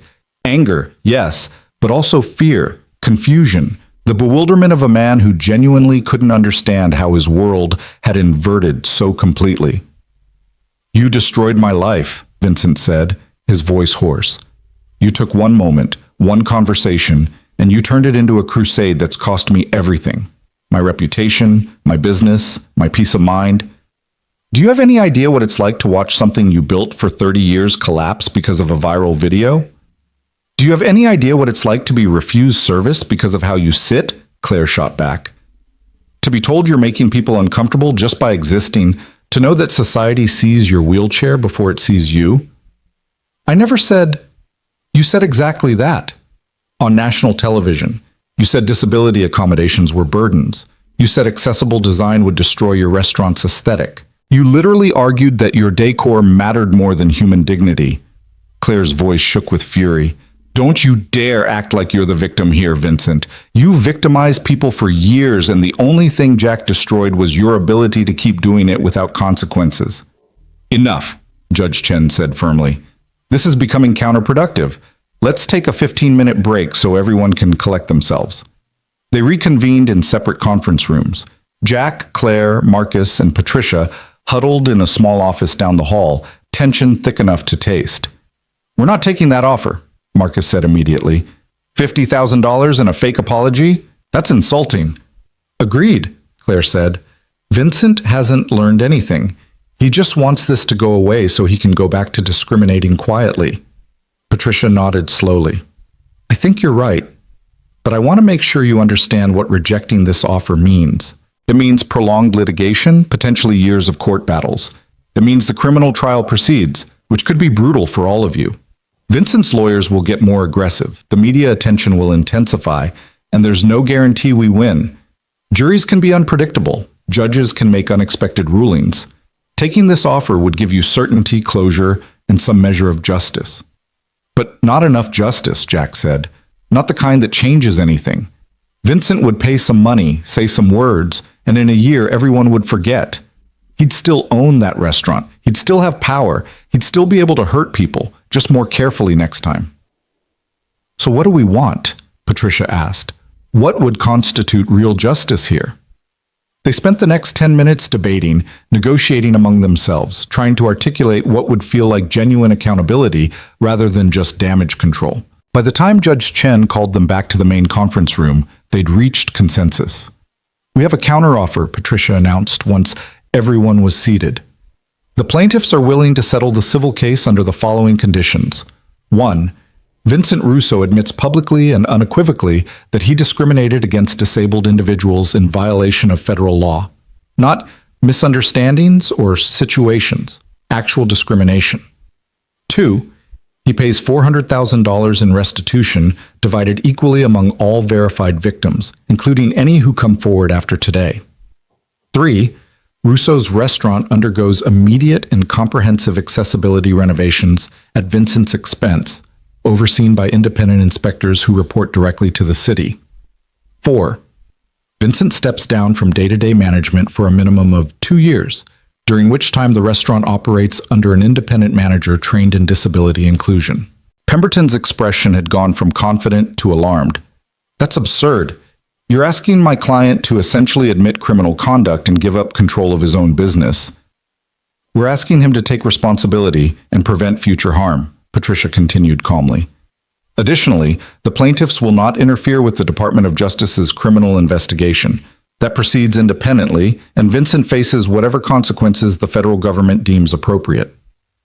This isn't a settlement offer, it's a surrender demand, Pemberton objected. My client would be better off taking his chances in court than accepting these terms.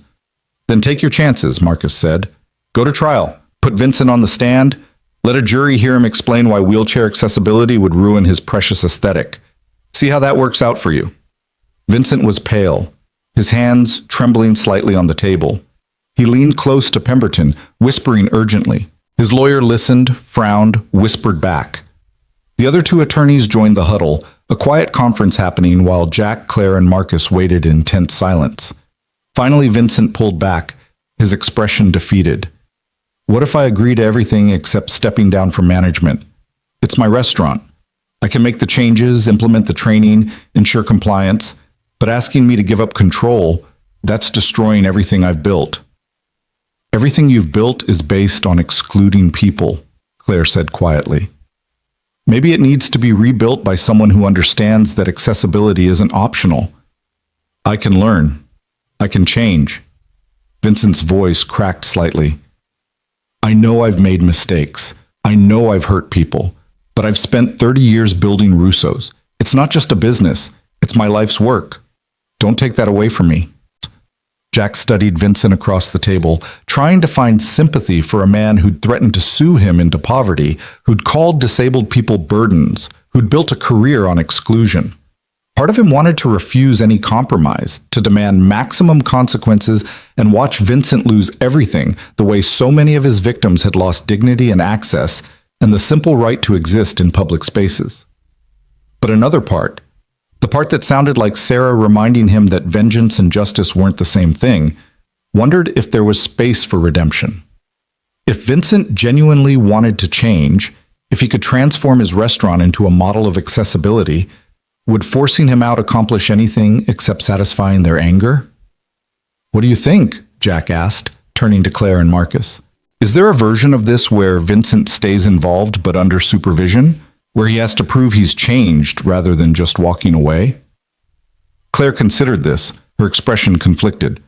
Marcus looked skeptical but thoughtful. Maybe, Claire said slowly, if Vincent agrees to active oversight, not just inspections but regular audits by disability rights organizations. If he commits to making Russo's a showcase for accessibility, not just meeting minimum standards but exceeding them. If he does community service, real service, working with disabled individuals, learning what their lives are actually like. And if he screws up even once, if there's even a hint of discrimination or non-compliance, he's out permanently, Marcus added. No second chances after the second chance. Patricia looked at Judge Chen, who nodded slightly. That could work as a framework for settlement. Vincent remains involved but under strict oversight, with immediate removal if he violates any terms. The question is whether Mr. Russo would accept those conditions. All eyes turned to Vincent, who sat hunched in his chair, looking smaller somehow than the man who'd sneered at Claire in his restaurant doorway. He was quiet for a long moment, and Jack wondered if he was calculating costs and benefits, weighing pride against consequences, or genuinely grappling with what he'd done and who he'd been. I'll do it, Vincent said finally. All of it. The admission, the restitution, the renovations, the oversight. I'll work with disability organizations, do community service, prove that I can be better than I was. But please, let me try to fix this. Let me make Russo's into something I can actually be proud of. The negotiations continued for another 2 hours. Lawyers hammering out specific language, defining terms, establishing enforcement mechanisms. By the time Judge Chen called for a final break, they had a settlement framework that felt like actual accountability rather than just conflict avoidance. $400,000 in restitution, public admission of discrimination, comprehensive accessibility renovations costing an estimated $300,000 more, 2 years of intensive oversight by a disability rights committee with the power to remove Vincent if he violated any term, monthly audits, quarterly reports, annual reviews. Vincent would keep his restaurant, but he'd run it under conditions that would transform it fundamentally. Before we finalize this, Judge Chen said, I want to hear from each plaintiff that they genuinely accept these terms. This is your case, your choice, your future that's being negotiated. Mr. Reynolds, we'll start with you. Jack looked at Vincent, sitting defeated across the table, then at Claire and Marcus beside him, then down at his own hands, calloused from years of carrying packages, scarred from that night Mia had tried to teach him to cook, and he'd burned himself on the oven. Ordinary hands that had somehow pushed a button that started an avalanche. I accept, he said quietly, not because I think Vincent's fully learned his lesson, but because I think this gives him a genuine chance to, and because the oversight mechanisms mean that if he hasn't learned, he loses everything anyway. This isn't about punishment, it's about preventing future harm. If this settlement does that, then I'm satisfied. Ms. Donovan? Judge Chen prompted. I accept as well, Claire said. With the understanding that the Disability Rights Committee overseeing Russo's will include actual disabled individuals, not just advocates. Vincent needs to work with people like me, learn from people like me, until he genuinely understands that our access isn't a favor he's granting, but a right he was denying. Mr. Webb? Marcus was quiet longer than the others, his jaw working as he wrestled with 7 years of silence and resentment. I spent 7 years regretting that I took Vincent's money and kept quiet. I told myself I'd never get another chance to hold him accountable, that his privilege and power meant he'd always get away with what he did to me and others. This settlement gives me something I didn't think possible, real consequences, real change, and real hope that what happened to me won't happen to someone else. So yeah, I accept. But Vincent, he looked directly at the restaurant owner. If you screw this up, if you waste this chance, I will personally make sure everyone knows. No NDAs this time. No silence. You'll have to live with your choices publicly, permanently. Vincent nodded slowly, meeting Marcus's eyes. Understood. And Marcus, I'm sorry. For what I said, for how I treated you, for making you feel like your service and sacrifice meant nothing because of your wheelchair. I can't undo that, but I can try to do better going forward. The apology landed awkwardly, insufficient to the harm, but genuine enough to suggest Vincent was beginning to understand the weight of what he'd done. Marcus didn't respond, just nodded once, accepting the words, if not forgiving the actions that required them. Judge Chen looked at Vincent. "Mr. Russo, do you accept the settlement terms as negotiated?" "I do," Vincent said quietly. "And I'll honor them. All of them." They signed the papers that afternoon, making the settlement legally binding. Vincent's public statement would be released within 48 hours, his restitution payments distributed within 30 days, his renovations beginning immediately under the supervision of the newly formed Oversight Committee. The civil lawsuit was officially resolved, though the criminal investigation would continue independently, with Amanda Morrison determining whether federal charges were still warranted given Vincent's cooperation and admission. As they left the mediation office, stepping out into Portland's gray afternoon, Jack felt exhausted relief wash over him. It wasn't quite victory, too complicated for simple triumph, but it was something. Accountability, consequences, change. The beginning of justice, even if not its completion. Claire rolled alongside him toward the parking garage, her expression thoughtful. "We did it. We actually did it." "Some of it, anyway," Jack said. "The criminal case is still pending. Vincent could still face charges. But he admitted what he did, publicly, and he's paying for it, literally and figuratively." Claire stopped her wheelchair, looked up at Jack with something like wonder. "Do you realize what we've started? Portland's reviewing accessibility enforcement citywide because of this. The DOJ is investigating other businesses for similar violations. Disability rights organizations are using this case as a template for accountability. We didn't just stop Vincent, we created a blueprint for stopping people like him." Marcus had caught up with them, his wheelchair navigating the garage's slight incline with practiced ease. "Patricia says this settlement could become precedent, that other victims of disability discrimination might use it as leverage in their own cases. We're not just getting justice for ourselves, we're making justice more possible for everyone who comes after." The weight of that realization settled over Jack like unexpected snow. He'd stood up in a restaurant because his daughter was watching and his conscience demanded it. He'd refused to back down because doing so felt like betraying every value he'd tried to teach Mia. And somehow, through viral videos and lawsuits and media storms and federal investigations, that simple act of decency had transformed into something that mattered beyond his small life. "I need to pick up Mia from school," Jack said, checking his watch. "Want to come with me? Both of you? I think she'd like to hear that her dad's fight is over. Well, mostly over." They drove together, Jack's Honda leading, Claire and Marcus following in their adapted vehicles. The school parking lot was clearing out when they arrived, parents collecting children, the daily rhythm of ordinary life continuing around them. Jack spotted Mia sitting on the front steps with her backpack, waiting with her usual patience. When she saw the three of them approaching, her face lit up with uncomplicated joy. "Claire, Marcus, what are you guys doing here?" "We came to tell your dad something important," Claire said, smiling, "and we thought you should hear it too." They found a quiet spot under a tree on the school grounds, and Jack explained the settlement in 8-year-old appropriate terms. Vincent had admitted he was wrong. He was going to fix his restaurant and make it welcoming for everyone. He was paying money to the people he hurt, and there would be people watching to make sure he kept his promises. "So the bad guy said he was sorry and has to be better now?" Mia summarized, her face scrunched in concentration. "Essentially, yeah," Marcus said, grinning. "And you don't have to fight anymore? No more lawsuits or scary phone calls?" "No more lawsuits," Jack confirmed.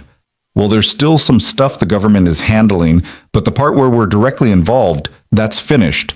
Mia processed this information with the gravity it deserved, then looked up at her father with those serious brown eyes that still sometimes surprised him with their wisdom. "Did we win, Daddy?" Jack thought about that question, about victory and justice, about compromise and accountability, about the difference between defeating an enemy and changing a system. They hadn't destroyed Vincent, hadn't seen him imprisoned or bankrupted or publicly destroyed beyond recovery, but they'd forced him to admit his discrimination, to compensate his victims, to transform his business into something fundamentally different than it had been. "Yeah, sweetheart," Jack said softly, pulling his daughter close. "I think we did." That evening, after Mia was asleep, Jack sat on his small apartment balcony with a beer he'd been saving for something worth celebrating. His phone buzzed with a text from Claire. "Thank you. For everything. For standing up for me, for fighting beside me, for showing me that not everyone sees the wheelchair first." Jack typed back, "Thank you for teaching me that courage isn't the absence of fear. It's deciding something matters more than the fear." A moment later, another text. "Tomorrow, when all this media attention dies down and life goes back to normal, would you maybe want to get coffee? Just coffee, nothing dramatic, no lawsuits or settlements or cameras. Just two people who've been through something strange together and might want to see if there's something besides crisis connecting them." Jack stared at the message, his heart doing complicated things in his chest. Over the past weeks, through the stress and battles and late-night strategy sessions, he'd gotten to know Claire Donovan in ways that had nothing to do with wheelchairs or wealth or viral videos. He'd learned that she collected first-edition mysteries, that she laughed at terrible puns, that she remembered obscure facts about ancient Rome and could quote entire episodes of her favorite TV shows. He'd discovered that her competence in boardrooms coexisted with terrible cooking skills, that her fierce advocacy for disability rights came from deep wells of frustrated love for a world that didn't quite know how to include her. And somewhere in the middle of fighting for justice, he'd realized he was falling for her. Not because she was a millionaire CEO who could afford the best lawyers, not because she was the reason his life had become interesting and complicated, but because she was Claire, brilliant and funny and wounded and strong, seeing him as more than just a delivery driver the same way he saw her as more than her wheelchair. "Coffee sounds perfect," he typed. "Tomorrow at Marchetti's? I hear they have great cappuccino." Claire's response came almost instantly. "It's a date. Well, maybe a date. A potential date. A coffee that might become a date if we don't spend the whole time talking about Vincent Russo." Jack smiled at his phone, at this strange, brave woman who'd stumbled into his life at exactly the moment he needed reminding that standing up for others sometimes meant standing up for yourself too. Deal. No Vincent, just coffee and conversation and seeing what happens when our lives aren't actively on fire. The October wind picked up, carrying the smell of rain and possibility. Jack finished his beer, looked out over the modest view from his balcony, parking lots and streetlights and the distant glow of downtown Portland, and felt something unfamiliar settling into his bones. Hope, maybe. Or peace. Or just the simple understanding that sometimes doing the right thing doesn't destroy you. Sometimes it opens doors you didn't know existed, connects you to people you never would have met, transforms your ordinary life into something that matters beyond your small corner of the universe. His phone buzzed one more time. "Marcus Webb. Beer tomorrow? I'm buying. Figure we should celebrate properly. Me, you, and whoever else survived Vincent Russo's attempt to sue us into submission." Jack grinned, typed back an affirmative, and headed inside. Tomorrow there would be coffee with Claire, beer with Marcus, the continuing process of life after battle. Tomorrow the media attention would begin fading. The viral video would become yesterday's news. And Jack Reynolds would return to being an ordinary person rather than an accidental symbol of standing up to discrimination. But tonight, in the quiet of his apartment with his daughter sleeping safely down the hall, Jack allowed himself to feel satisfaction. Not pride, that felt too large for what he'd done, but satisfaction that when confronted with cruelty, he'd chosen compassion. When given the option to look away, he'd chosen to see. When threatened with consequences, he'd chosen courage. Miss Sarah would have been proud. Mia was definitely proud. And maybe, just maybe, Jack was learning to be proud of himself too. Not for being perfect or heroic or anything dramatic, but for being decent when decency was difficult. For standing up when sitting down would have been easier. For teaching his daughter through actions rather than words that some things matter more than comfort or safety or avoiding conflict. The viral video that had started everything was still out there, still accumulating views and comments and shares. Millions of people had watched Jack Reynolds confront Vincent Russo, had judged and analyzed and argued about what happened in that restaurant. Some called him a hero. Others called him a troublemaker. Most probably just scrolled past, momentarily engaged, and then moving on to the next piece of content in their endless feed. But for Jack, for Claire, for Marcus, And for every disabled person who'd been made to feel unwelcome in spaces that should have included them, the video was more than content. It was evidence. It was validation. It was proof that sometimes speaking up matters, that sometimes confronting cruelty changes things, that sometimes one person's courage can spark movements they never intended to start. Jack checked on Mia one last time before heading to bed, watching his daughter sleep with her report card still visible on her nightstand. The reason they'd gone to Russo's in the first place, the catalyst for everything that followed. Straight A's that deserved celebration, leading to a confrontation that deserved consequences, resulting in justice that deserved acknowledgement. Tomorrow would bring new challenges. The criminal investigation would continue. Vincent's transformation from bigot to reformed advocate would be tested. The Disability Rights Committee would begin its oversight. Claire's coffee invitation would become either a date or a friendship or something else entirely. Life would reassert its complexity, its constant demand for decisions and courage, and the willingness to keep showing up even when showing up was hard. But tonight, Jack Reynolds slept the sleep of someone who'd fought for something that mattered and lived to tell the tale. In the morning, he would wake up to a changed world, not perfect, not fixed, but maybe, just maybe, a little bit better than it had been before. The morning after the settlement, Jack woke to silence. The first morning in weeks without his phone erupting with notifications, without reporters camped outside his building, without the gnawing anxiety that Vincent's lawyers would find some new way to destroy his life. The quiet felt strange, almost suspicious, like the eye of a hurricane that might resume spinning at any moment. He made pancakes for Mia, drove her to school without incident, and found himself with 3 hours before his coffee date with Claire. Coffee date. The words felt foreign in his mouth, weighted with possibility he wasn't sure he was ready to hold. It had been 3 years since Sarah died, 3 years of focusing entirely on Mia and work and survival. 3 years of telling himself that romance was something for his past rather than his future. But Claire wasn't just romance. She was the woman who'd been brave enough to show up at Russo's alone, who'd fought beside him through lawsuits and media storms, who'd revealed her wealth not as leverage, but as vulnerability. She was brilliant and funny and understood loss in ways most people couldn't. And somewhere in the chaos of fighting Vincent Russo, Jack had started imagining what it might feel like to build something with her beyond just shared battle scars. His phone rang. Patricia Huang, her voice brisk and professional as always. Jack, quick update. The DOJ has decided not to pursue criminal charges against Vincent. Amanda Morrison called this morning to say that given his cooperation, his public admission, and the comprehensive settlement terms, they believe civil penalties are sufficient. Vincent won't face prison time. Jack processed this, trying to identify what he felt. Relief? Disappointment? Some complicated mixture of both? Is that good or bad? He asked. It's practical, Patricia said.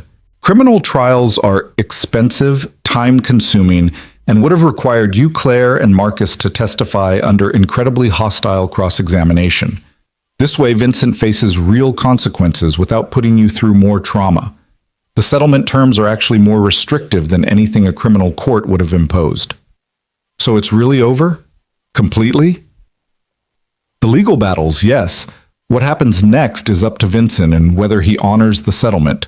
The Oversight Committee starts work next week, and they've already received 3 more complaints from former Russo's customers willing to testify about discrimination they experienced. Vincent's about to learn that accountability is an ongoing process, not a one-time event. After Patricia hung up, Jack sat in his car outside Marchetti's, watching Claire through the window. She was already there, sitting at a corner table with 2 cappuccinos, her wheelchair positioned at an angle that suggested she'd been thinking about accessibility even in this moment. She looked nervous, her fingers drumming on the table, her eyes scanning the entrance like she was afraid he might not show up. Jack climbed out of his Honda, straightened his shirt, a different button-down, green this time, because blue felt too much like recreating that first night, and walked inside. Maria, the owner, saw him and beamed, hurrying over to kiss both his cheeks like he was returning family. Jack, and with Claire, I see. So beautiful, you two. Sit, sit. I bring you something special.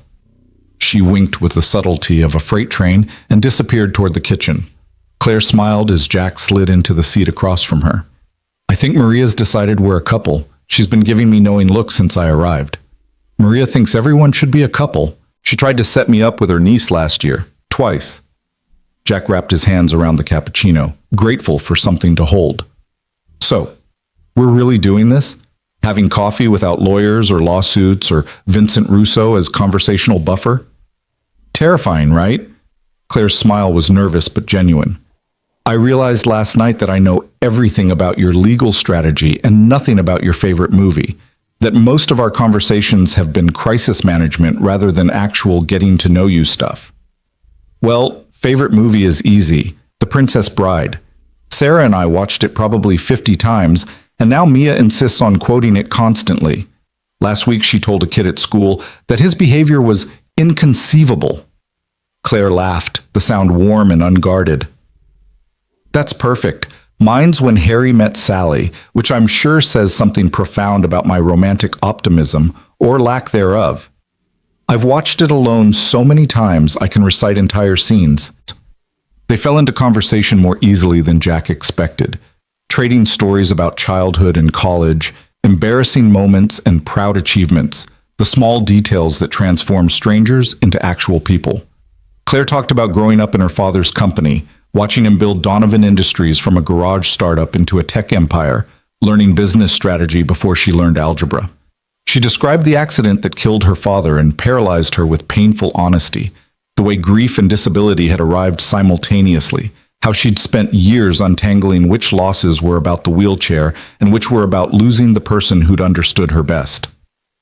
Jack shared his own grief, Sarah's diagnosis, the brutal 18 months of treatments that didn't work, the strange empty space her absence had left in his life. He talked about Mia, about single fatherhood, about the constant fear that he was somehow failing to be enough parent for a daughter who deserved two. You're not failing, Claire said softly, reaching across the table to touch his hand. I've met Mia. She's confident, kind, brave, smart, everything a parent could hope for. You're doing better than enough, Jack. You're doing remarkably. The touch of her hand sent electricity up Jack's arm, a reminder that he had a body capable of wanting things beyond basic survival. He turned his palm up, threading his fingers through hers, watching Claire's expression shift from nervous to hopeful. I don't know how to do this, Jack admitted quietly. Dating, or whatever this is. Sarah was my high school sweetheart. I've never had to figure out romantic feelings as an adult, and everything about our situation is complicated. Your wealth, my poverty, the media attention, the fact that we met because someone discriminated against you. So we figure it out together, Claire said. Slowly, honestly. With the understanding that complicated doesn't mean impossible, just means we need to pay attention. She paused, vulnerability flickering across her face. Jack, I need you to understand something. Money makes people strange around me. Either they want it, or they resent it, or they treat me like a charity project. I need to know that you see me as Claire, not as a bank account or a cause or a way to solve your financial problems. I see you as the woman who makes Mia laugh, who quoted legal precedent like poetry during strategy sessions, who admitted she's terrible at cooking with the same confidence most people reserve for accomplishments. Jack squeezed her hand gently. The money is part of your life, sure. But it's not what I think about when I think about you. Mostly I think about how brave you were that night at Russo's, how you could have just left and let Vincent win, but you stayed and fought because you knew someone needed to. Claire's eyes were wet now, tears threatening to spill. I was terrified. I'm always terrified when I go places alone, wondering if this will be the restaurant or store or venue that decides I'm not worth accommodating. And then you stepped forward, and for the first time in years, I didn't feel alone in that fear.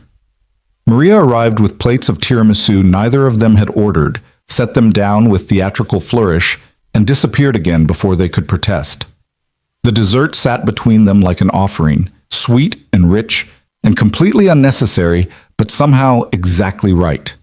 They stayed at Marchetti's for 3 hours, talking until Maria started giving them pointed looks about needing the table for lunch customers. When they finally left, stepping out into Portland's late morning drizzle, Jack walked Claire to her car, an adapted van with controls she could operate from her wheelchair. So, Claire said, rain dotting her hair, her expression hopeful and scared in equal measure, was this a date? Or coffee that might become a date? Or just two people who've been through trauma bonding over cappuccino?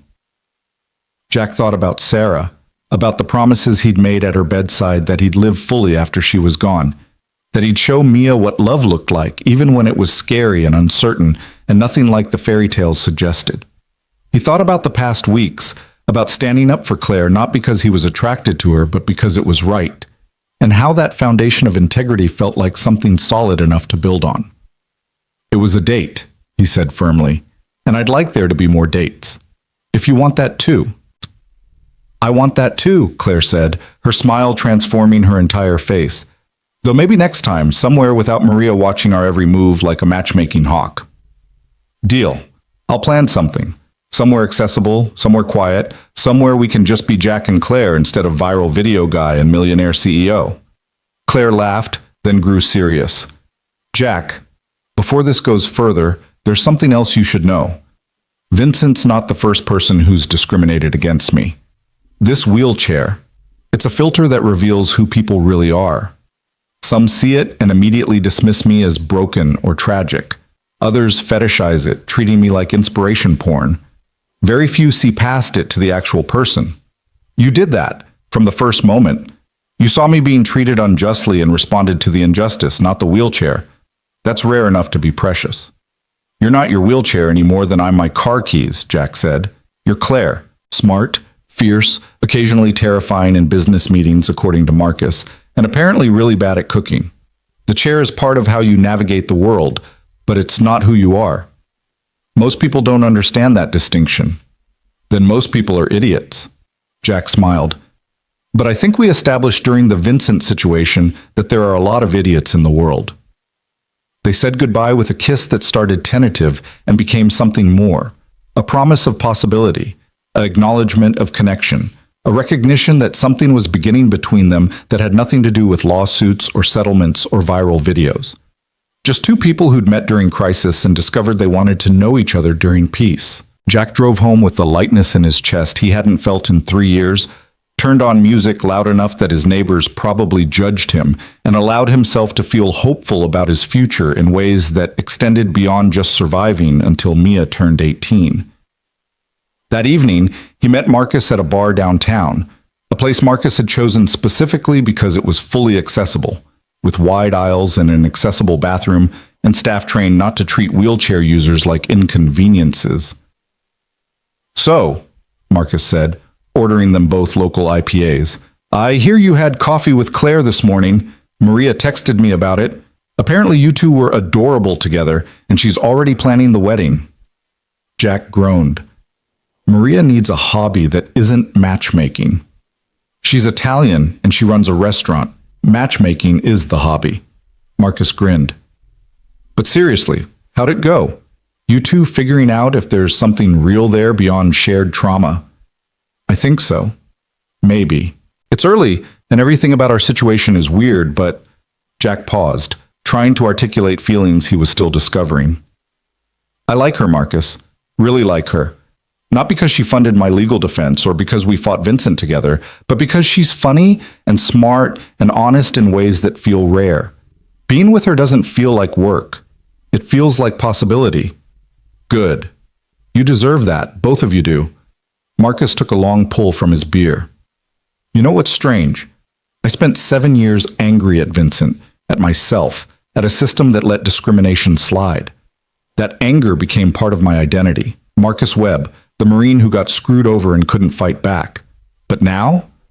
Vincent's admitted what he did, paid restitution, lost control of his restaurant. I got justice. And I don't know what to do with myself without that anger to carry around. Build something new, Jack suggested. That's what Patricia said when I asked her about what happens after justice. She said the hard part isn't winning, it's figuring out who you are when you're not defined by fighting anymore. Wise woman. Marcus was quiet for a moment, then, I've been thinking about starting a support group for veterans with disabilities dealing with discrimination. There are a lot of us, and most don't have millionaire CEOs funding their legal battles. What if we created a network, shared resources, helped each other navigate a world that still largely treats accessibility as optional? That's brilliant. And if you need help getting it started, connections, resources, whatever, Claire would probably be thrilled to support it through her company. See, that's the thing, though. Marcus's expression grew thoughtful. I don't want it to be charity. I want it to be veterans helping veterans, disabled people supporting disabled people. Not from pity or obligation, but from genuine understanding of what it's like to navigate a world that wasn't designed with us in mind. They talked for hours about Vincent's settlement, about the oversight committee beginning its work, about the 3 additional victims who'd come forward with their own stories of discrimination at Russo's, about justice and accountability and the difference between punishment and rehabilitation, about whether Vincent could genuinely change or if his compliance was just strategic self-preservation. I think people can change, Jack said eventually. Not easily, not quickly, but possible. Vincent built his entire identity around that restaurant, around being successful and respected. Losing that, or nearly losing it, might be enough to break through his prejudices, or it might just teach him to hide them better. Time will tell. And if he doesn't change, if he violates the settlement, then he loses everything. The oversight committee has real power. One verified incident of discrimination, and Vincent's out permanently. Jack finished his beer. But I almost hope he does change, not for his sake, but because it would prove that accountability works, that consequences can transform people, that standing up to bigotry doesn't just stop individual bigots, but creates opportunities for growth. Marcus nodded slowly. You're more optimistic than me. But then you didn't spend 7 years watching Vincent get away with discrimination. You confronted him once and he folded. I confronted him once and he bought my silence. Different experiences, different perspectives. Fair enough. But Marcus, you're confronting him now. You testified. You helped build the case. You're part of why he's facing consequences. That matters. Your 7 years of silence doesn't erase the courage of speaking up now. Your wife sounds like she was a wise woman too, Marcus said. The things you say, the way you see the world, I can hear her influence in your words. Jack felt the familiar ache of missing Sarah, but it was gentler now, worn smooth by time and acceptance. She was, and she'd probably tell me to stop overthinking things with Claire, to just enjoy getting to know someone without catastrophizing every complication. Then maybe listen to her, even if she's not here to say it directly. Marcus signaled for another round. To Sarah, to justice, and to figuring out who the hell we are now that the war's over. They clinked glasses. 2 men who'd been strangers until a viral video connected them. Now friends bound by shared battle and the strange camaraderie that emerges from fighting together against institutional cruelty. The weeks that followed developed their own rhythm, distinct from the chaos that had preceded them. Jack returned to his delivery routes, grateful for the mindless physicality of carrying packages and the anonymity of being just another driver in a company truck. The viral video was fading from social media feeds, replaced by newer controversies and conflicts. People stopped recognizing him at grocery stores. Life was reasserting its ordinary contours. But some things had changed permanently. Jack received messages almost daily from people sharing their own experiences with discrimination, thanking him for speaking up, asking for advice on how to fight back against businesses that violated accessibility laws. He forwarded most to Patricia or disability rights organizations, but occasionally he'd respond directly, offering encouragement and the contact information for lawyers who might help. Mia was thriving in ways that surprised him. The incident with Tyler Henderson had somehow elevated her status at school. She was the girl whose dad had stood up to a bully, the girl brave enough to punch someone defending hatred.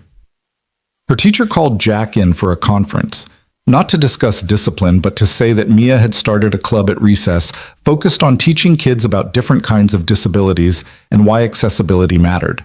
8-year-olds were making posters about wheelchair ramps and learning basic sign language and asking complicated questions about why the world wasn't designed for everyone. Your daughter is remarkable, the teacher said, pride evident in her voice. She's turning a difficult situation into education, using her experience to teach empathy. That's extraordinary emotional intelligence for her age.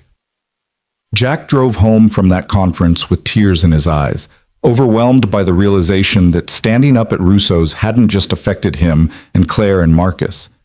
It had shaped his daughter's understanding of justice. given her a framework for thinking about fairness and courage that would influence the rest of her life. He was teaching her, yes, but she was teaching others. The ripple effects were expanding in directions he couldn't track, couldn't measure, couldn't fully comprehend. His relationship with Claire deepened with surprising ease. They went on dates, real dates, planned and intentional, exploring Portland's accessibility together and laughing at how poorly designed so many spaces were for wheelchair users.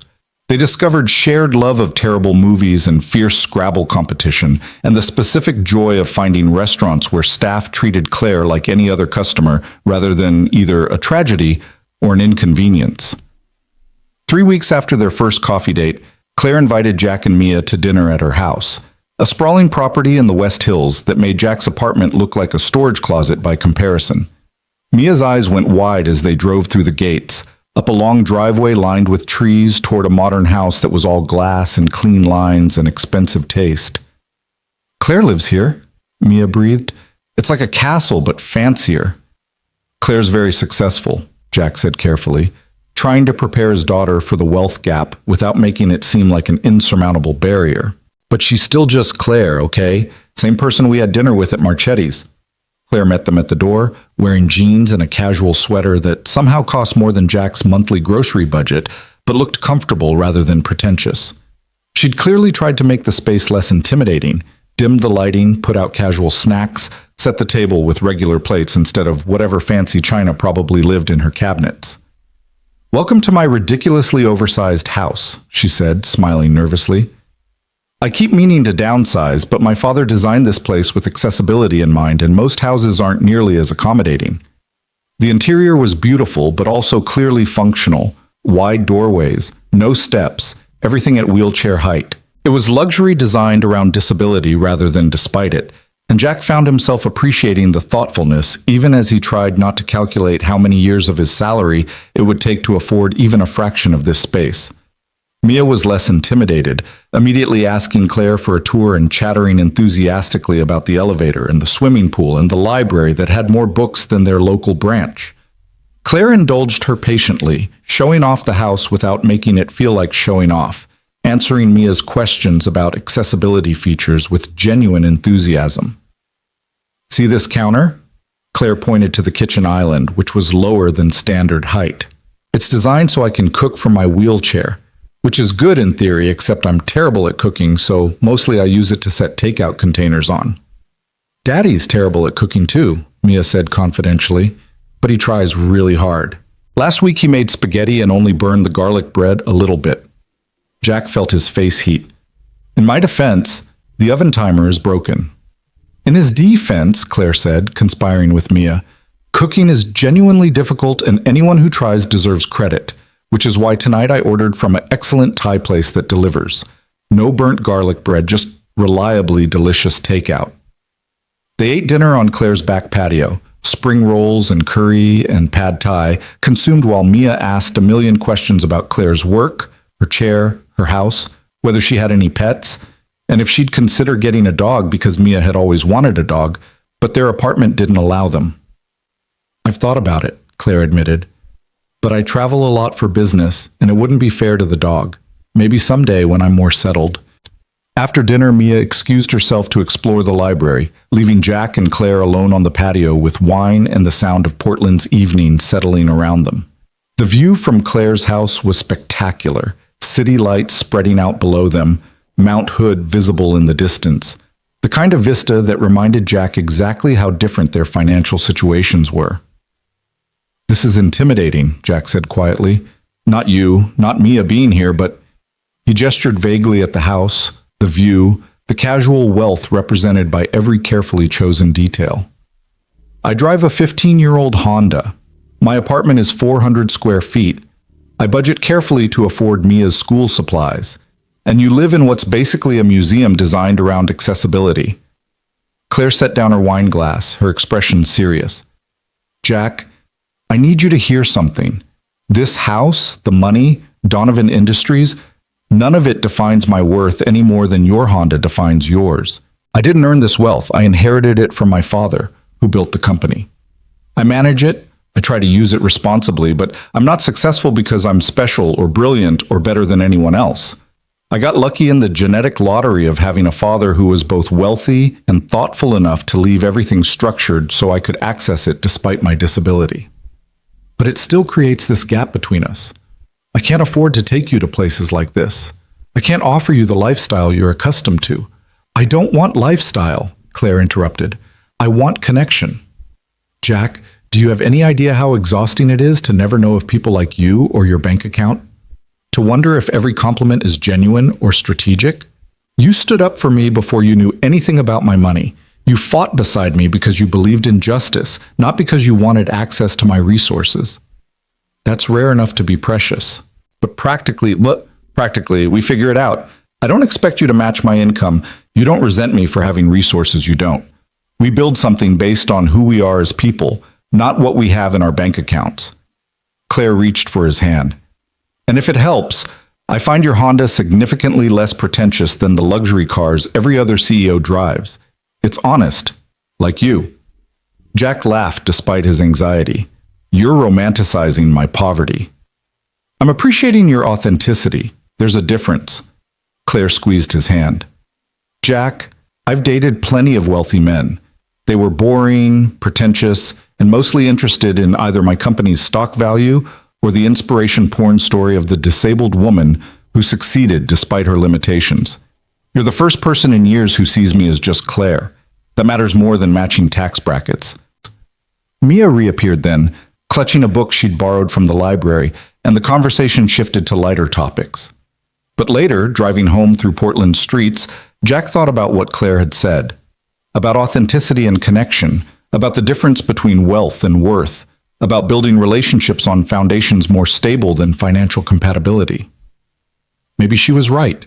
Maybe love didn't require matching resources, just matching values and the willingness to navigate differences with honesty. Maybe the gap between his delivery driver salary and her CEO income could be bridged by integrity and humor and genuine affection. Or maybe he was being naive, and the real complications would emerge later when practical realities intruded on romantic optimism. Time would tell. The Oversight Committee's first report on Russo's arrived 6 weeks after the settlement. Jack read it in Patricia's office, Claire and Marcus present, all of them curious about whether Vincent was actually honoring his commitments or just performing compliance. The report was thorough and surprisingly positive.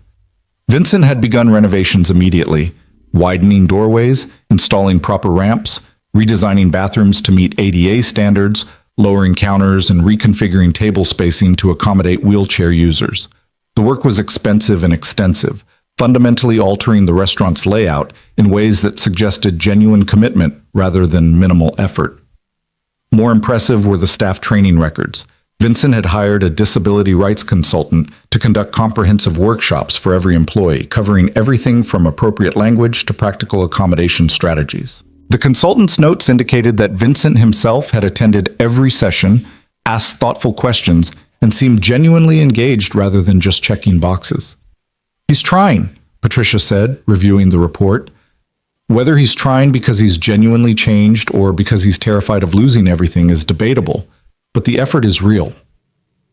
Have there been any complaints? Claire asked. Any incidents that suggest he's falling back into old patterns?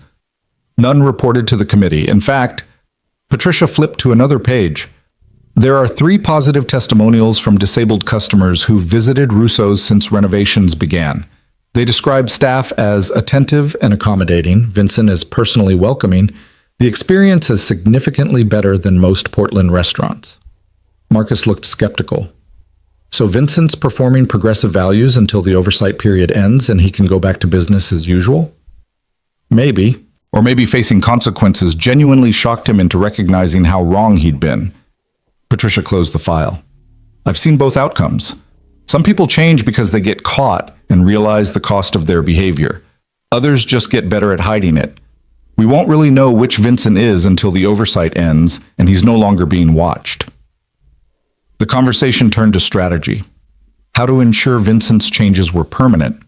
What monitoring would look like after the official oversight period concluded. How to create accountability structures that didn't require constant legal intervention. Jack found himself impressed by how seriously the committee was taking its responsibility. how determined they were to transform Vincent's settlement from punishment into actual systemic change. After the meeting, Claire invited Jack to dinner, just the two of them, Mia having a sleepover at a friend's house. The rare adult evening stretching ahead with possibility. They chose a small French restaurant that Claire insisted was both delicious and fully accessible, arriving to find the staff genuinely welcoming rather than performing accommodation. The meal was excellent, the wine smooth, the conversation flowing easily from Vincent's progress to Mia's school project to Jack's amusing encounter with a customer who'd tried to claim his package contained something other than the adult toys clearly labeled on the shipping invoice. Somewhere between dessert and coffee, the conversation shifted to something more serious. "Jack," Claire said carefully, "I need to tell you something about Donovan Industries, about the work we do and why it matters to me beyond just business." "Okay," Jack said, noting the nervousness in her voice. "After the accident, after I lost my father and found myself paralyzed, I went through this period of rage. Not just grief, but anger at how poorly designed the world was for wheelchair users. Inaccessible buildings, unusable technology, constant barriers that able-bodied people never even noticed. My father's money meant I could afford adaptive equipment, personal assistance, modifications to our home, but most disabled people can't afford those things. They're stuck navigating a world that treats their existence as an afterthought." Claire paused, gathering her thoughts. "My father started Donovan Industries to change that, to create affordable, adaptive technology, to push for universal design principles, to prove that accessibility isn't expensive or difficult, it's just deprioritized. When he died, I inherited not just a company, but a mission. Every product we develop, every partnership we create, every advocacy effort we fund, it's all aimed at building a world that works for everyone, not just the able-bodied majority." "That's incredible," Jack said softly. "And also explains why you were so calm during the lawsuit. You've been fighting Vincent Russo's your whole professional life." "In a way, yes. But Jack, here's the thing.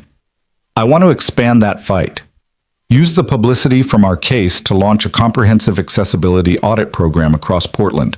Partner with the city to identify and fix ADA violations before they become discrimination incidents.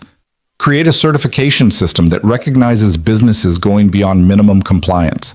Essentially, turn what happened at Russo's from an isolated victory into a blueprint for systemic change." "That sounds expensive," Jack said carefully. "It would be. Millions of dollars expensive. But I can afford it, and more importantly, I think it's necessary. The question is whether you'd be comfortable with me using our case as the foundation for this work. Your name, your story, your defense of me. It's all part of what made this issue visible. I don't want to exploit that without your permission." Jack thought about this, about his name and face becoming permanently associated with disability rights advocacy, about the responsibility that would come with being a public symbol of standing up to discrimination. "Will it help people?" he asked. "Yes.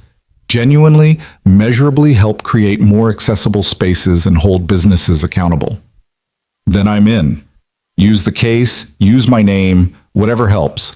Just, can we protect Mia as much as possible? She's already dealt with enough attention." "Absolutely. We'll be thoughtful about privacy, careful about exposure. But Jack, this could be big, really big. A model program that other cities could replicate. Your moment of courage at Russo's could become the catalyst for nationwide change." The weight of that possibility settled over Jack like unexpected snow. He'd stood up in a restaurant to teach his daughter about justice. He'd fought Vincent's lawsuit to prove that bigotry had consequences. And now Claire was offering to transform that private act into public infrastructure, to build systems that would prevent future Vincent Russo's from discriminating with impunity. "Okay," Jack said finally. "Let's do it. Let's build something that outlasts both of us." Claire's smile was radiant. "Thank you for standing up that night, for fighting beside me, for being willing to let our story become something bigger than just us. You're remarkable, Jack Reynolds." "I'm really not. I'm just a guy who couldn't look away when someone was being treated badly." "That's exactly what makes you remarkable. Most people can look away. Most people do. You chose differently, and that choice is changing the world in ways you're only beginning to understand." They left the restaurant hand in hand, walking slowly through Portland's spring evening. Somewhere above them, stars were hiding behind city lights. Somewhere ahead, the future was taking shape. Donovan Industries launching its accessibility initiative, Portland implementing comprehensive audits, disabled individuals across the country hearing about the settlement and finding courage to demand their own rights. But in that moment, Jack was just a man holding hands with a woman he was falling for, learning that sometimes standing up for others means standing beside them as partners, that justice isn't a destination but an ongoing process, that love can bloom in the strangest soil if you're brave enough to tend it. "I'm glad I met you," Jack said quietly. "Even though meeting me nearly bankrupted you and got you sued and turned your life upside down? Especially because of that. You taught me that my ordinary life could matter, that standing up when it's hard is how ordinary people create extraordinary change, that courage doesn't require being fearless, just deciding something matters more than the fear." Claire stopped walking, turned her wheelchair to face him directly. "Jack Reynolds, I'm falling in love with you. It's too soon and too complicated and probably too fast, but I needed you to know." Jack's heart did something complicated in his chest. He thought about Sarah, about the promise he'd made to live fully after she died. He thought about Mia, who'd been asking increasingly pointed questions about whether Claire was his girlfriend. He thought about all the rational reasons to slow down, to be cautious, to protect himself from heartbreak. And then he thought about standing in Russo's restaurant, choosing courage over comfort, and how that single decision had transformed his entire life. "I'm falling in love with you too," he said. "And you're right, it's too soon and definitely too complicated. But I'm done letting fear make my decisions. I'm done playing it safe because safe feels easier than brave." They kissed under Portland's streetlights. Two people who'd met through crisis and discovered connection, who'd fought battles together and were now learning to build peace together. The path ahead was uncertain, the complications real, the differences between them obvious and undeniable. But sometimes uncertainty is where possibility lives. Sometimes complications make the story interesting. Sometimes the differences between people create the space for growth rather than barriers to connection.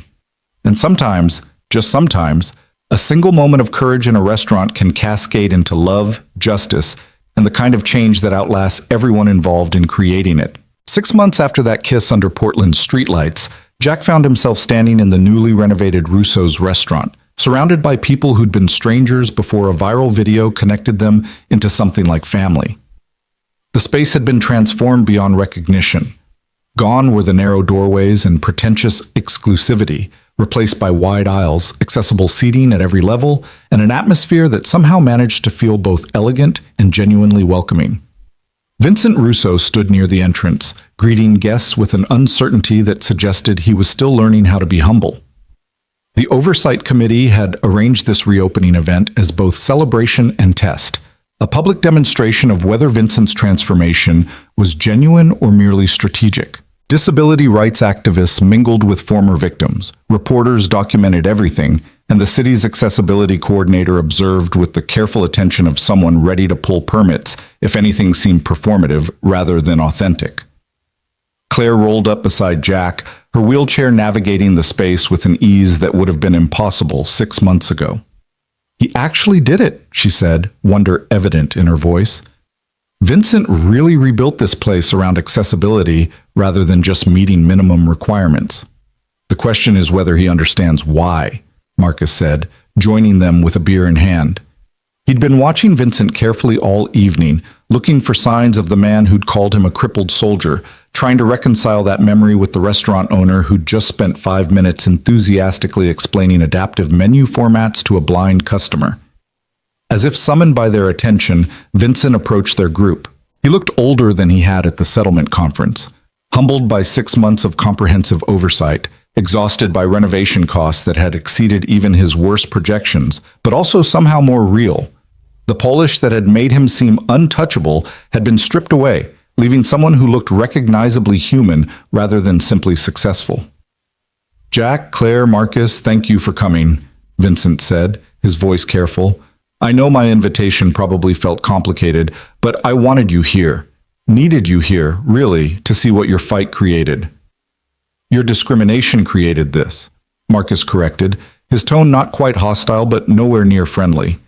"We just made sure there were consequences." "You're right, absolutely right." Vincent didn't deflect or defend himself.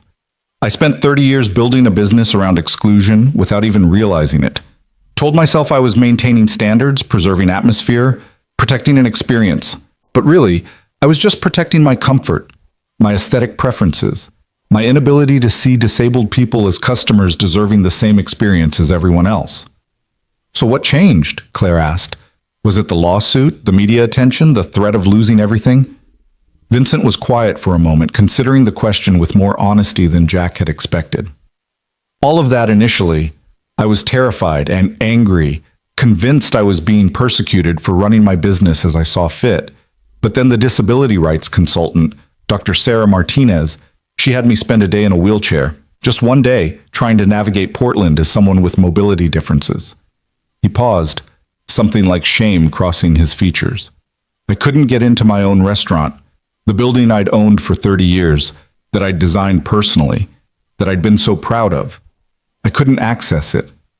The ramps were too steep, the doors too narrow, the bathroom stalls impossible to navigate. And when I finally gave up and went somewhere else, I got stared at, pitied, treated like either a tragedy or an inconvenience by people who looked exactly like I used to look. One day, Marcus said flatly, you spent one day experiencing what we live with constantly, and suddenly you understand? No, I don't understand, not really.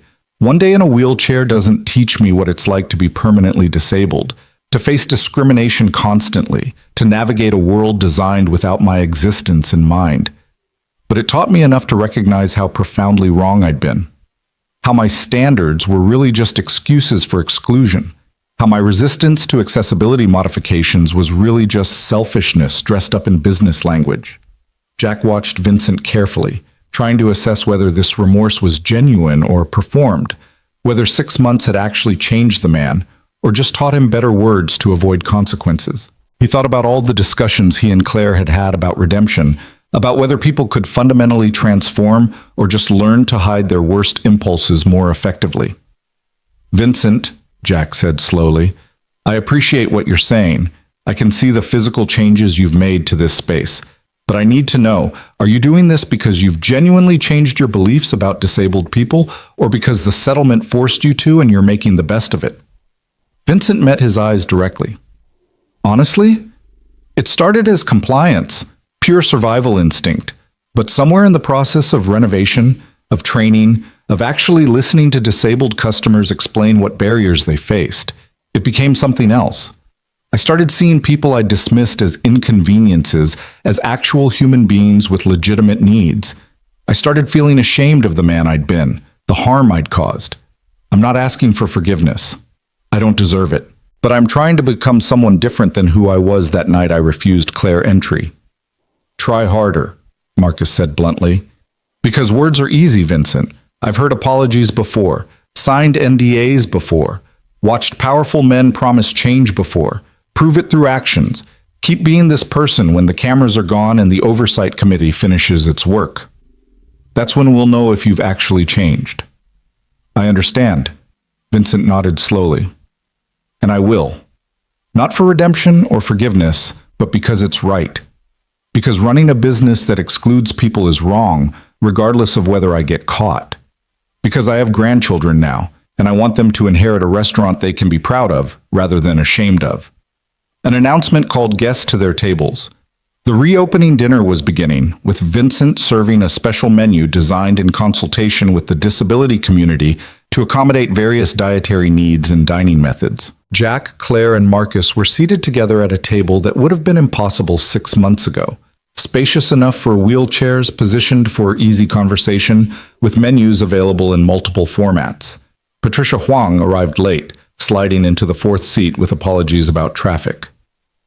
Sorry, got held up at the courthouse. But I have news that couldn't wait. The City Council just voted unanimously to implement the Portland Accessibility Initiative that Claire proposed. Full funding, 3-year pilot program, comprehensive audits of every business in the downtown corridor. Claire's face lit up with unrestrained joy. They approved it? Everything? Everything. Your presentation last month convinced them. The data about ADA violations, the cost-benefit analysis, the testimonials from disabled residents, it all came together perfectly. Portland's about to become the most accessible city on the West Coast, and it's because of what you four started in this restaurant. Jack felt something shift in his chest, satisfaction mixing with disbelief. The strange realization that standing up in this very room 6 months ago had cascaded into actual policy change. Not just Vincent's transformation, but systemic reform that would affect thousands of people, prevent countless incidents of discrimination, create a blueprint that other cities could follow. "This is bigger than Vincent," he said quietly. "Bigger than our lawsuit. This is real change." "This is what courage looks like when it compounds," Patricia said. Jack confronted discrimination. "You all fought the legal battle. Claire channeled the publicity into advocacy. The city recognized an opportunity to lead nationally. One action inspired another, which enabled another, creating momentum that transformed a viral moment into institutional reform." Mia would love this story, Jack thought. His daughter, who'd started an accessibility club at her school, who'd turned her father's confrontation into education, who understood at 8 years old that standing up for people created ripples extending far beyond the initial splash. He'd have to tell her tonight about the city council vote, about how her dad's scary moment in a restaurant had helped change laws. The dinner proceeded with surprising warmth. Vincent had clearly invested enormous effort into making the evening perfect. The food was exceptional, the service attentive without being obtrusive, and several disabled guests made a point of complimenting how genuinely accessible the experience felt. Not patronizing, not performative, just thoughtfully designed around diverse needs. Halfway through the main course, Vincent clinked his glass for attention. The restaurant quieted as he stood near the center of the room, clearly nervous but determined. "Thank you all for being here tonight," he began. "For those who don't know me, I'm Vincent Russo, and 6 months ago I was a bigot running a discriminatory business. I refused service to disabled customers, ignored accessibility laws, and paid people to stay quiet about my violations. I was wrong. Not misguided, not operating under different values. Wrong. Morally, legally, and humanly wrong." The directness of his admission created an uncomfortable silence. Jack saw several guests shifting in their seats, unsure how to respond to such blunt acknowledgement. "I can't undo the harm I caused," Vincent continued. "I can't give back the dignity I took from people who just wanted to eat dinner. I can't erase the years of discrimination or the trauma of being excluded. But I can do better going forward. This restaurant," he gestured around the renovated space, "is my attempt to build something that actually honors the Portland community instead of excluding parts of it." He turned to face Jack, Claire, and Marcus directly. "And to the people who held me accountable when I could have gotten away with discrimination, thank you. You gave me something I didn't deserve but desperately needed, a chance to become better than I was. I'm grateful, even though gratitude feels inadequate to what you endured to create that chance." "Pretty words," someone called from another table. A man in a wheelchair Jack didn't recognize. "But I was here 3 years ago, and your staff told me my chair would damage your floors. You offered me takeout instead of seating, so forgive me if I need more than renovations and an apology to believe you've changed." Vincent paled but didn't look away. "You're absolutely right, and I'm sorry, genuinely, deeply sorry for treating you that way. If you're willing, I'd like to cover your meal tonight and arrange a meeting where you can share your experience with my staff, so they understand the real harm that discrimination causes, so they never treat anyone the way I treated you." The man considered this, then nodded slowly. "Okay, but I'm holding you to that meeting, and if I hear about anyone else being treated the way you treated me, I'm coming back with lawyers." "Fair enough," Vincent agreed. "Anyone else here who experienced discrimination at Russo's in the past, please find me tonight. I want to hear your stories, make what amends I can, ensure you know that what happened was my failure, not your fault." The dinner continued with a different energy, more honest, less celebratory, but somehow more real. People began sharing their experiences with accessibility in Portland, both positive and negative. Disabled guests offered suggestions for further improvements Vincent could make. The conversation shifted from generic platitudes about inclusion to specific practical discussions about what genuine accessibility required. Jack found himself talking with a woman who'd been denied entry to Russo's 2 years ago because her service dog allegedly violated health codes. She described the humiliation of being escorted out while other diners watched, the assumption that she was lying about her dog's training, Vincent's condescending offer to make an exception if she provided extensive documentation proving her disability. "He made me feel like a criminal for having a disability," she said, anger still evident in her voice. "Like I was trying to scam my way into his precious restaurant instead of just wanting to eat dinner with my friends." "I'm sorry," Jack said, feeling inadequate. "That's inexcusable. And I'm sorry it took a viral video for there to be consequences. Don't apologize for him. You're not responsible for Vincent's bigotry." She smiled slightly.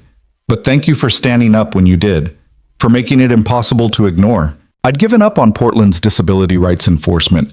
Figured guys like Vincent would always get away with discrimination because they had money and connections. You proved that wrong."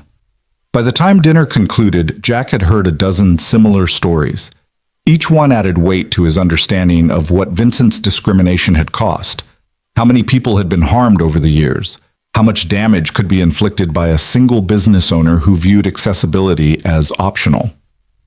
The settlement suddenly felt less like adequate consequences and more like barely scratching the surface of accountability. As guests began departing, Vincent approached their table again. "Jack, could I speak with you privately for a moment? You too, Claire and Marcus, if you're willing." They followed him to a quieter corner of the restaurant, curiosity mixing with wariness. Vincent pulled out an envelope, hands shaking slightly as he extended it toward Jack. "What's this?" Jack asked. "A check for $50,000. Made out to Mia's college fund." Vincent's voice was quiet. "I know money doesn't undo harm. I know this doesn't make us even or earn forgiveness. But your daughter, she's 8 years old and she's already teaching her classmates about disability rights. She's remarkable and she deserves every opportunity. Consider this an investment in her future and in the hope that her generation will be better than mine was." Jack stared at the check, feeling something complicated tangling in his chest. Accepting money from Vincent felt wrong somehow, like being paid off even though the settlement had already been resolved. But this wasn't for him. It was for Mia, for her education, for the future he was desperately trying to secure despite his delivery driver salary. "Vincent, I can't." "You can," Claire interrupted gently. "Jack, this isn't hush money or a bribe. The settlement's already concluded. This is Vincent trying to make amends in the only way he knows how. And Mia deserves this opportunity, regardless of your complicated feelings about where it's coming from." Marcus nodded agreement. "Take it. Put it toward her college. Let Vincent's discrimination at least fund education that'll create a more just world. There's a kind of poetic justice in that." Jack looked at the check again, thinking about Mia's dreams of becoming a veterinarian or astronaut, thinking about how financial stress constantly shadowed his parenting, thinking about Sarah's dying wish that their daughter have every chance to thrive. Accepting Vincent's money felt like compromise, but refusing it felt like pride getting in the way of Mia's future. "Okay," Jack said finally. "Thank you. I'll put it in her college fund. And Vincent, don't let this be the end of your transformation. Keep doing the work. Keep learning. Keep proving that people can change." "I will," Vincent promised. "I know I can't erase the past, but maybe I can build a future that matters more than my failures." They left Russo's together, Jack, Claire, Marcus, and Patricia, stepping out into Portland's summer evening. The sun was setting over the West Hills, painting the sky in oranges and purples, the kind of beautiful, ordinary moment that felt significant after everything they'd been through together. "We did it," Marcus said, shaking his head in disbelief. "We actually did it. Held a powerful man accountable, changed city policy, created a model for accessibility enforcement, started as 3 people pissed off about discrimination, and ended as activists who transformed Portland." "We started as people who refused to look away," Claire corrected. "The activism came later, built on that foundation of just giving a damn when it would have been easier not to." Patricia checked her phone, smiled. "Speaking of caring, the Portland Tribune just posted their feature on tonight's reopening. The headline is, 'From Discrimination to Dedication, How Public Accountability Transformed Russo's.' They're calling this a model for restorative justice in civil rights cases." "Restorative justice," Jack repeated. "Is that what this is? I thought we were just trying to stop Vincent from discriminating." You were. But in the process, you created space for transformation rather than just punishment. Vincent lost control temporarily, paid significant costs, faced public humiliation, but he also got opportunity to learn, to change, to become someone different. That's restoration rather than pure retribution. Patricia's expression was thoughtful. Not every case should work this way. Some people are genuinely irredeemable, but when someone shows genuine willingness to change, creating paths for that change serves justice better than destruction. They parted ways with promises to meet next week. Marcus wanted to celebrate the launch of his veteran support network. Claire had tickets to a concert she'd been excited about for months. Patricia was hosting a dinner for civil rights attorneys to discuss using their case as a template. The connections that had been forged through fighting Vincent had become genuine friendships, the kind built on shared values and mutual respect. Jack drove home to find Mia still awake despite the late hour, reading in bed with her nightlight on. She looked up as he entered her room, excitement immediate in her expression. How was the dinner? Was the restaurant really all fixed? Did Vincent apologize? Did people like the new Russos? Jack sat on the edge of her bed, pulling his daughter into a hug. It was good, sweetheart. Really good. Vincent's changed a lot. The restaurant is completely accessible now, and the city council approved Claire's program to make all of Portland more welcoming to disabled people. Because you stood up for Claire that night? Because lots of people did lots of work. But yeah, it started that night, when I decided teaching you about courage was more important than keeping quiet. Jack pulled back to look at his daughter. Mia, I'm so proud of you. Your accessibility club at school, your understanding of why standing up matters, you're already changing the world. I learned from you, Daddy. You and Miss Sarah. She said we're supposed to be brave for people who can't be brave for themselves, and you showed me what that looks like. Jack felt tears threatening, the way they always did when Mia mentioned Sarah with such casual acceptance of loss. Your mom would be so proud of you, of both of us, I think. Do you think she knows? About Claire? About the lawsuit? About everything? I don't know, sweetheart, but I like to think she does. And I think she'd be happy that we're building a life that matters, that we're not just surviving, but actually making things better. Mia considered this seriously. I like Claire. She's smart and funny, and she treats me like a real person instead of a little kid. Are you going to marry her? The question, delivered with 8-year-old directness, caught Jack completely off guard. We've only been dating for 6 months, Mia. It's way too soon to talk about marriage. But you love her, right? And she loves you?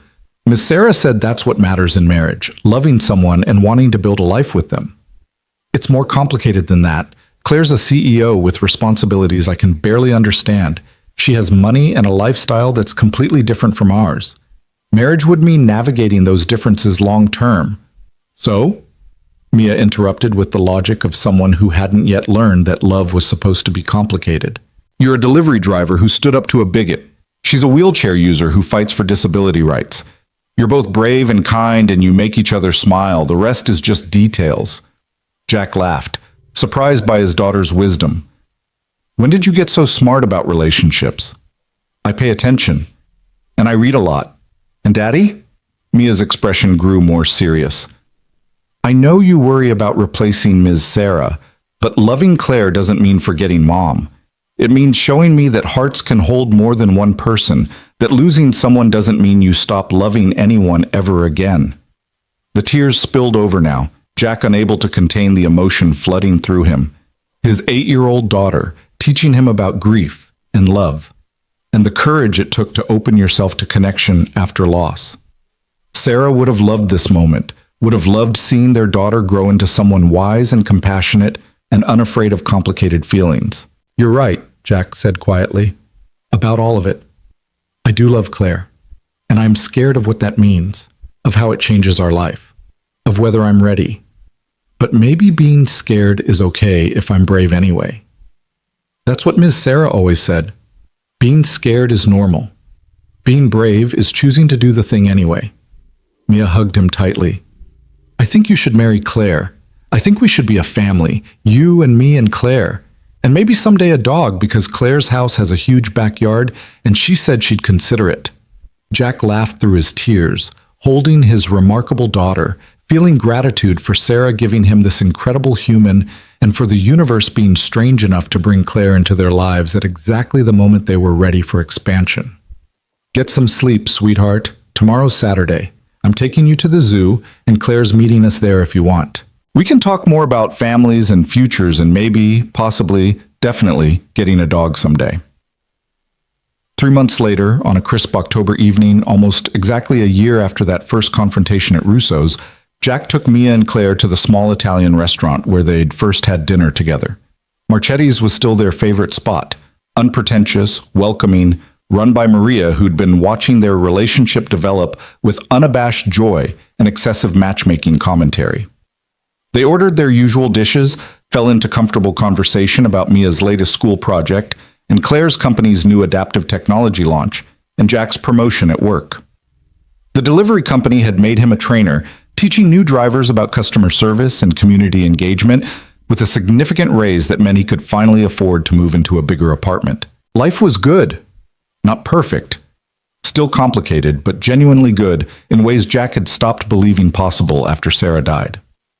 After dinner, as Maria delivered tiramisu none of them had ordered, Jack pulled a small box from his pocket. His hands were shaking, his heart racing, but his resolve was steady. "Claire," he said, his voice surprisingly calm. "6 months ago, Mia asked if I was going to marry you. I told her it was too soon, too complicated, too many differences between us to navigate. But the thing is, I've been falling in love with you since the night I stood up for you at Russo's.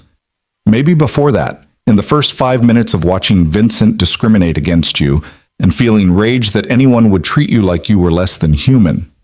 He opened the box, revealing a simple ring, not expensive by Millionaire standards, but chosen with care and love and the understanding that Claire valued authenticity over ostentation. "You've taught me that courage isn't the absence of fear, that standing up for what's right matters more than staying safe.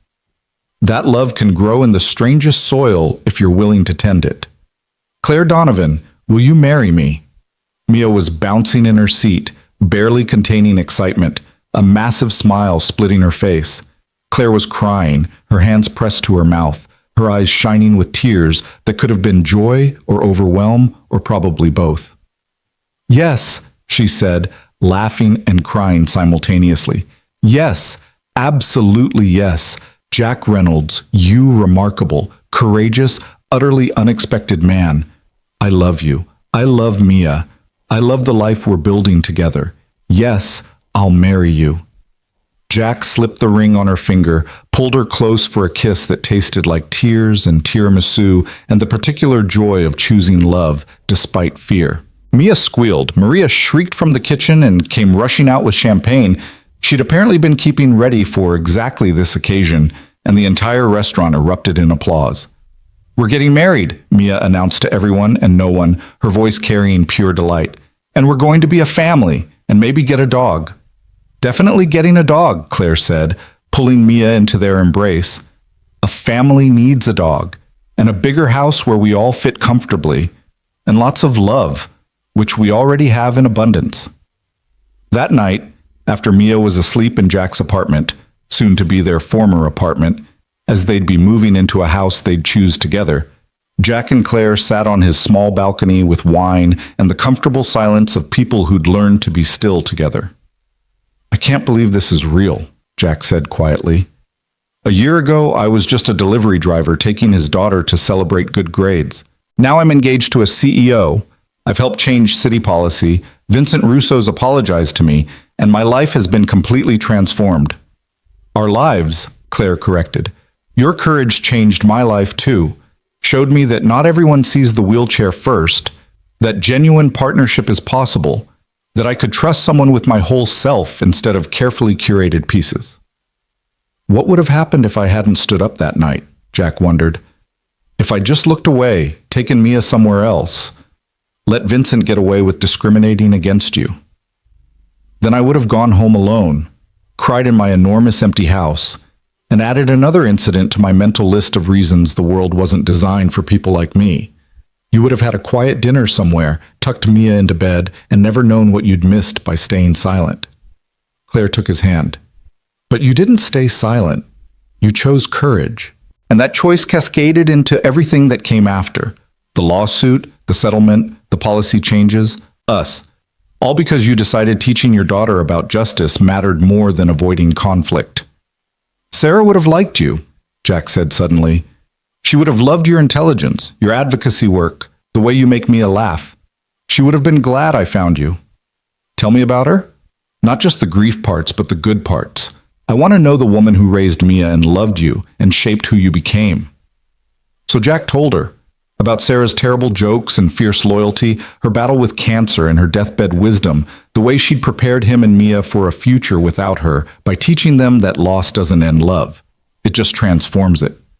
He talked about the guilt of moving forward, the strange permission Sarah had given him to live fully after she was gone, the way grief and joy could coexist without diminishing either. Claire listened without judgment or jealousy, understanding that honoring Jack's past was part of building their future. When he finished, she was crying quietly, mourning a woman she'd never met but whose legacy surrounded them. She gave you to me, Claire said softly, by teaching you to be brave, to stand up for people, to value courage over comfort. I'm grateful to her, for raising Mia to be remarkable, for loving you well enough that you learned how to love again, for releasing you to build a new life without guilt. They sat together until the stars emerged, visible despite Portland's light pollution, ancient light traveling unimaginable distances to reach them in this moment. Below them, the city continued its ordinary operations, people going home from work, restaurants serving dinner, lives being lived in all their complicated glory. Somewhere across town, Vincent Russo was closing his restaurant for the night, ensuring his staff had properly accommodated every customer, reviewing feedback forms and preparing for tomorrow's oversight committee check-in. His transformation wasn't complete, probably never would be, but it was real, ongoing, visible in daily choices to do better than he'd been. Somewhere else, Marcus Webb was leading his support group meeting. Veterans with disabilities sharing experiences and strategies, building community around their shared navigation of a world that still treated accessibility as optional. The network had grown beyond his expectations, chapters forming in other cities, his personal pain transforming into collective support. And in courtrooms and city councils and restaurants and schools across Portland, the ripples from that viral video continued spreading. New policies were being implemented, old assumptions were being challenged. Disabled individuals were finding courage to demand their rights because they'd seen what happened when discrimination was confronted publicly.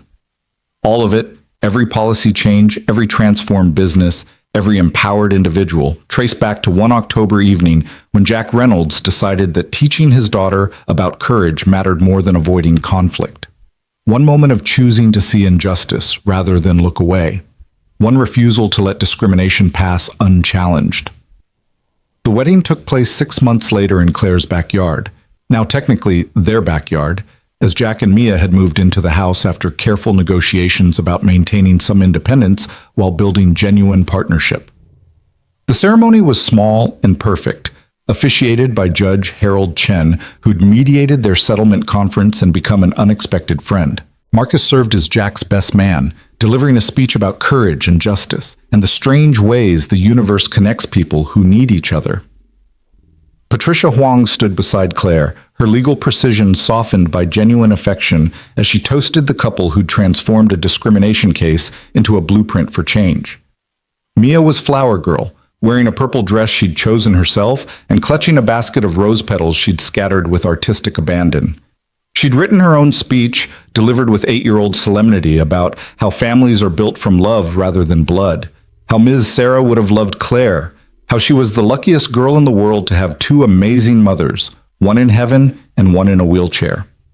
Vincent Russo had been invited but declined to attend, sending instead a generous donation to Donovan Industries' accessibility initiative and a note expressing gratitude for the chance to become better than he'd been. His presence would have been complicated, his absence was respectful, and Jack appreciated the thoughtfulness of that choice. As Jack and Claire exchanged vows under Portland's spring sky, surrounded by people who'd witnessed their journey from crisis to connection, Jack thought about the viral video that had started everything. Millions of people had watched him confront Vincent Russo, had judged and commented and argued about what happened. But very few understood what came after, The lawsuits and settlements, the personal transformation and policy changes, the love that had grown from shared battle into genuine partnership. "I promise to stand beside you," Jack said, looking into Claire's eyes. "The way I stood up for you that night at Russo's. Not because you need defending, but because partnership means showing up when it matters. I promise to see you, not your wheelchair, not your money, not the CEO or the activist or any other label, just Claire, brilliant and brave, and the person I want to build a life with." "I promise to be your partner in courage," Claire responded, her voice steady despite tears. "To remind you that ordinary people create extraordinary change when they refuse to look away from injustice. I promise to love Mia as my own, to honor Sarah's memory by being the best stepmother I can be, and to build with you a family that proves love transcends every difference society says should divide us." They kissed as husband and wife, surrounded by applause and tears and the particular joy of witnessing people choose love despite fear. Mia rushed forward to join the embrace, and they stood together, a family forged from loss and crisis, and the strange courage it took to open your heart when closing it felt safer. The reception continued into evening, Portland's summer warmth wrapping around them like a blessing. Jack danced with Claire, with Mia, with Patricia and Marcus and Maria from Marchetti's, who'd come despite not technically being invited because she considered herself responsible for their relationship. He laughed until his sides hurt, drank champagne that cost more than his monthly car payment, and felt gratitude so intense it threatened to overwhelm him. At one point, Marcus pulled him aside, both of them watching Claire and Mia laughing together across the yard. "You did it, man," Marcus said quietly. "Stood up for what's right and ended up with everything. Justice, love, family, purpose. That's the fairy tale we tell ourselves is possible but rarely actually see." "I got lucky," Jack said. "Lucky that Claire walked into Russo's that night. Lucky that Patricia took our case. Lucky that Vincent actually changed instead of just performing compliance. Lucky that the city council listened. Luck is what happens when courage meets opportunity. You created the opportunity by standing up. Everything else followed from that choice." Marcus clinked his beer against Jack's champagne. "To courage and to the family you've built from it." As the reception wound down and guests began departing, Jack found himself alone on the patio with Mia, watching stars emerge in Portland's darkening sky. His daughter was exhausted but happy, her flower girl dress grass-stained from playing with other children, her face glowing with contentment. "Are you happy, Daddy?" she asked quietly. "I'm very happy, sweetheart." "Are you?" "Yeah, I miss Ms. Sarah sometimes, but I think she'd be happy too, that we found Claire, that we're a family again, that we're brave together." Mia leaned against him, comfortable and trusting.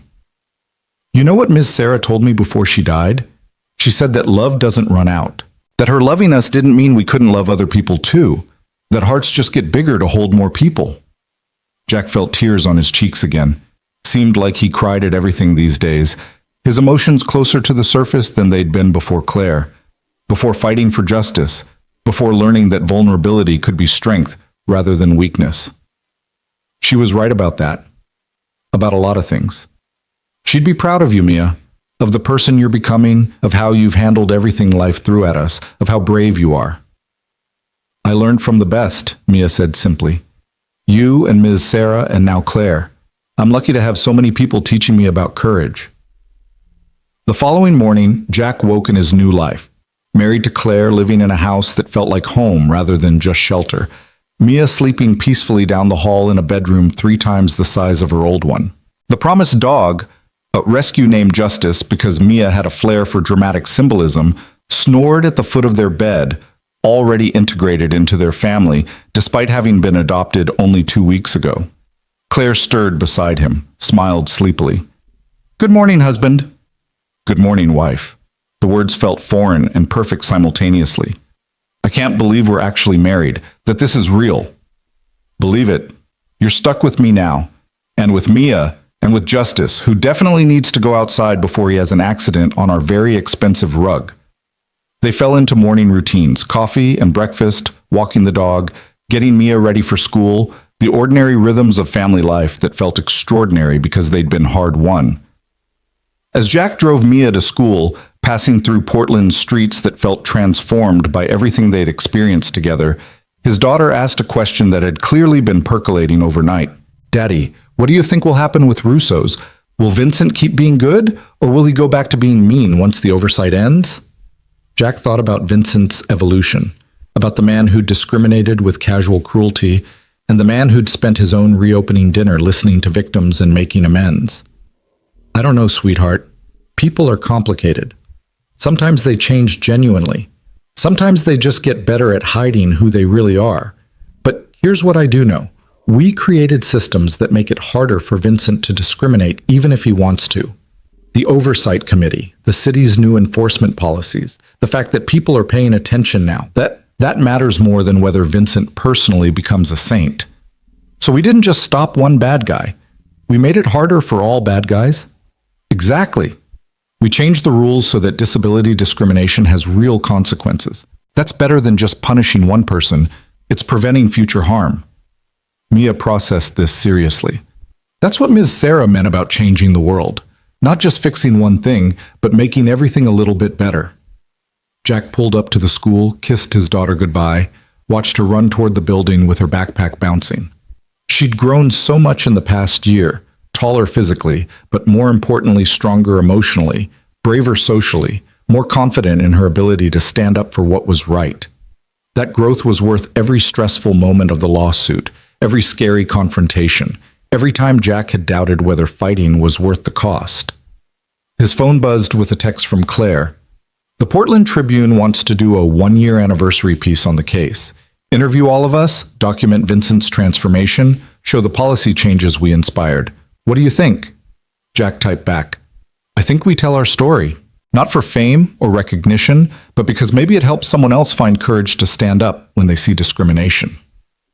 Maybe it shows people that ordinary actions can create extraordinary change." Claire's response was immediate. "I love you, Jack Reynolds.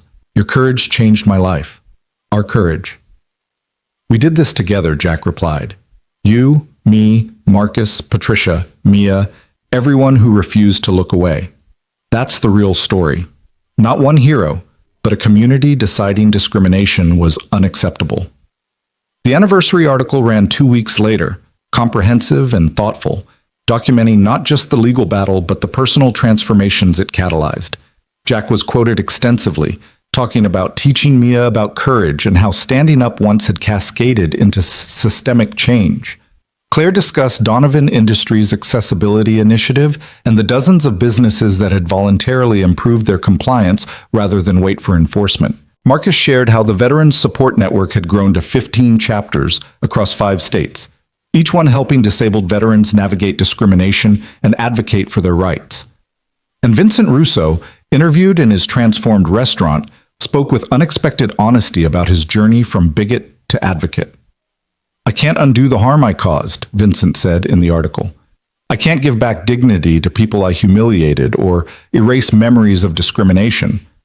But I can keep doing better every day, keep learning from the disability community, keep making my restaurant genuinely welcoming rather than just legally compliant. That's not redemption. I don't deserve that. But it's growth. And maybe growth is enough."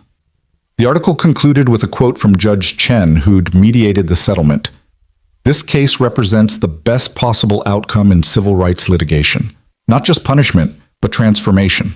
Not just stopping one bigot, but changing systemic enforcement to prevent future discrimination."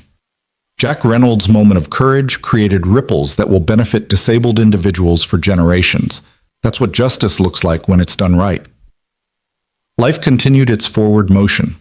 Jack thrived in his new training position, discovering he had genuine talent for teaching customer service and community engagement.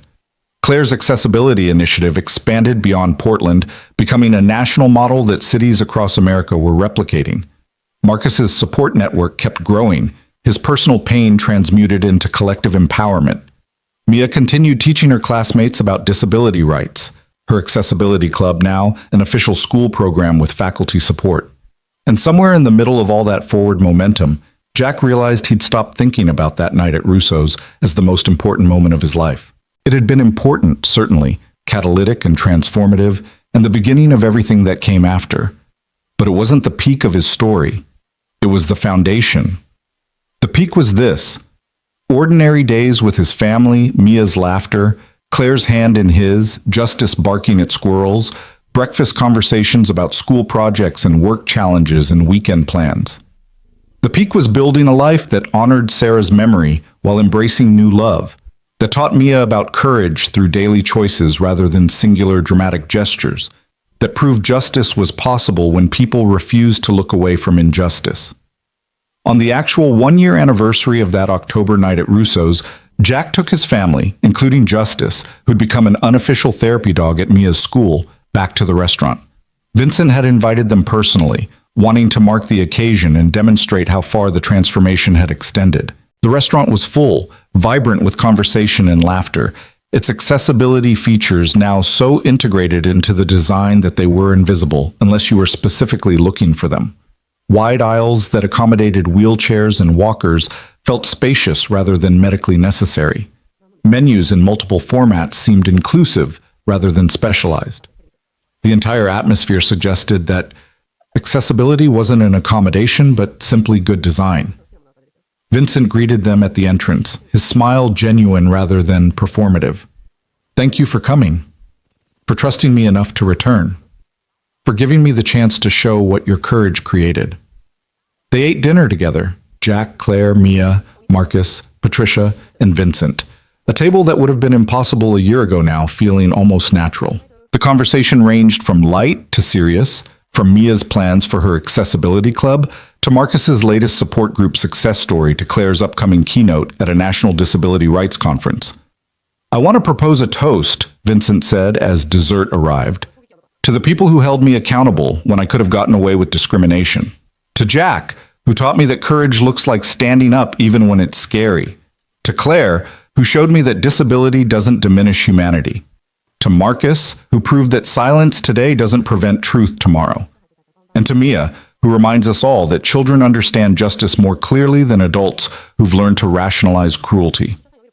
They clinked glasses, an unlikely assembly united by shared battle and the strange grace of transformation.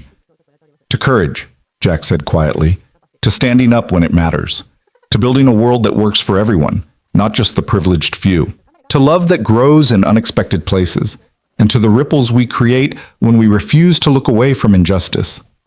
That night, after Mia was asleep and Justice was settled in his bed and the house was quiet, Jack stood on the back patio watching Portland's lights spread below him.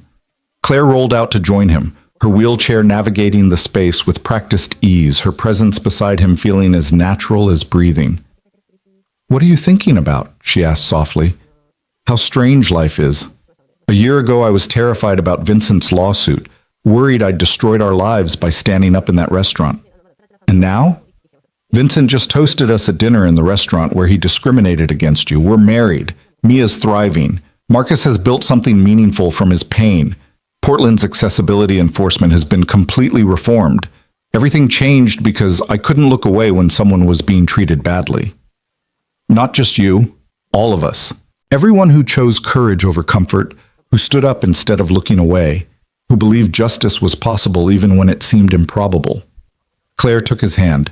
"You started it, Jack, but we finished it together. That's how change happens. One person's courage inspires others, who inspire others, creating momentum that transforms systems rather than just stopping individual incidents." Do you think we're done? With activism, with fighting for accessibility, with using our story to create change? I think we're just beginning. The Portland Initiative is expanding. Other cities are calling. There are conferences to speak at, policies to advocate for, businesses to hold accountable. But Jack, Claire paused, her expression serious. "We don't have to keep doing this if you don't want to. Your courage that night at Russo's doesn't obligate you to become a professional activist. You can return to ordinary life, focus on your family and work. Let others carry the fight forward." Jack thought about that option, returning to anonymity, focusing on the small personal sphere rather than public advocacy. It was tempting in its simplicity, its release from responsibility for issues larger than himself. But then he thought about Mia's accessibility club, about the messages he received from disabled individuals thanking him for speaking up, about the businesses voluntarily improving compliance because they'd seen what happened when discrimination was confronted. He thought about Sarah's deathbed wisdom, about living fully and using privilege, even the small privilege of visibility, to help others. "I don't want to stop," he said firmly. "Not when there's still so much work to do, so many people facing discrimination, so many ways our story can help create change. I'm not a professional activist. I'm still just a delivery driver who stood up once. But I can keep standing up. We can keep fighting together." That's what partnership means, right? Using our combined strengths to make the world better? Claire's smile was radiant. That's exactly what partnership means. And Jack, you're not just anything. You're a father teaching his daughter about courage, a husband building a life with me, an activist creating change, a decent man who refused to look away. All of that simultaneously, none of it diminishing the others. They stood together in the quiet evening, two people who'd met through crisis and discovered love, who'd fought battles together and were now learning to build peace together.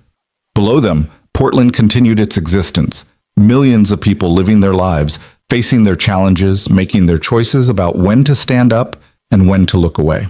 And somewhere in that sprawling city, in restaurants and stores and public spaces that were slowly becoming more accessible because of the fight Jack and Claire had started, disabled individuals were navigating their days with slightly less fear, slightly more confidence that if they were discriminated against, there would be consequences.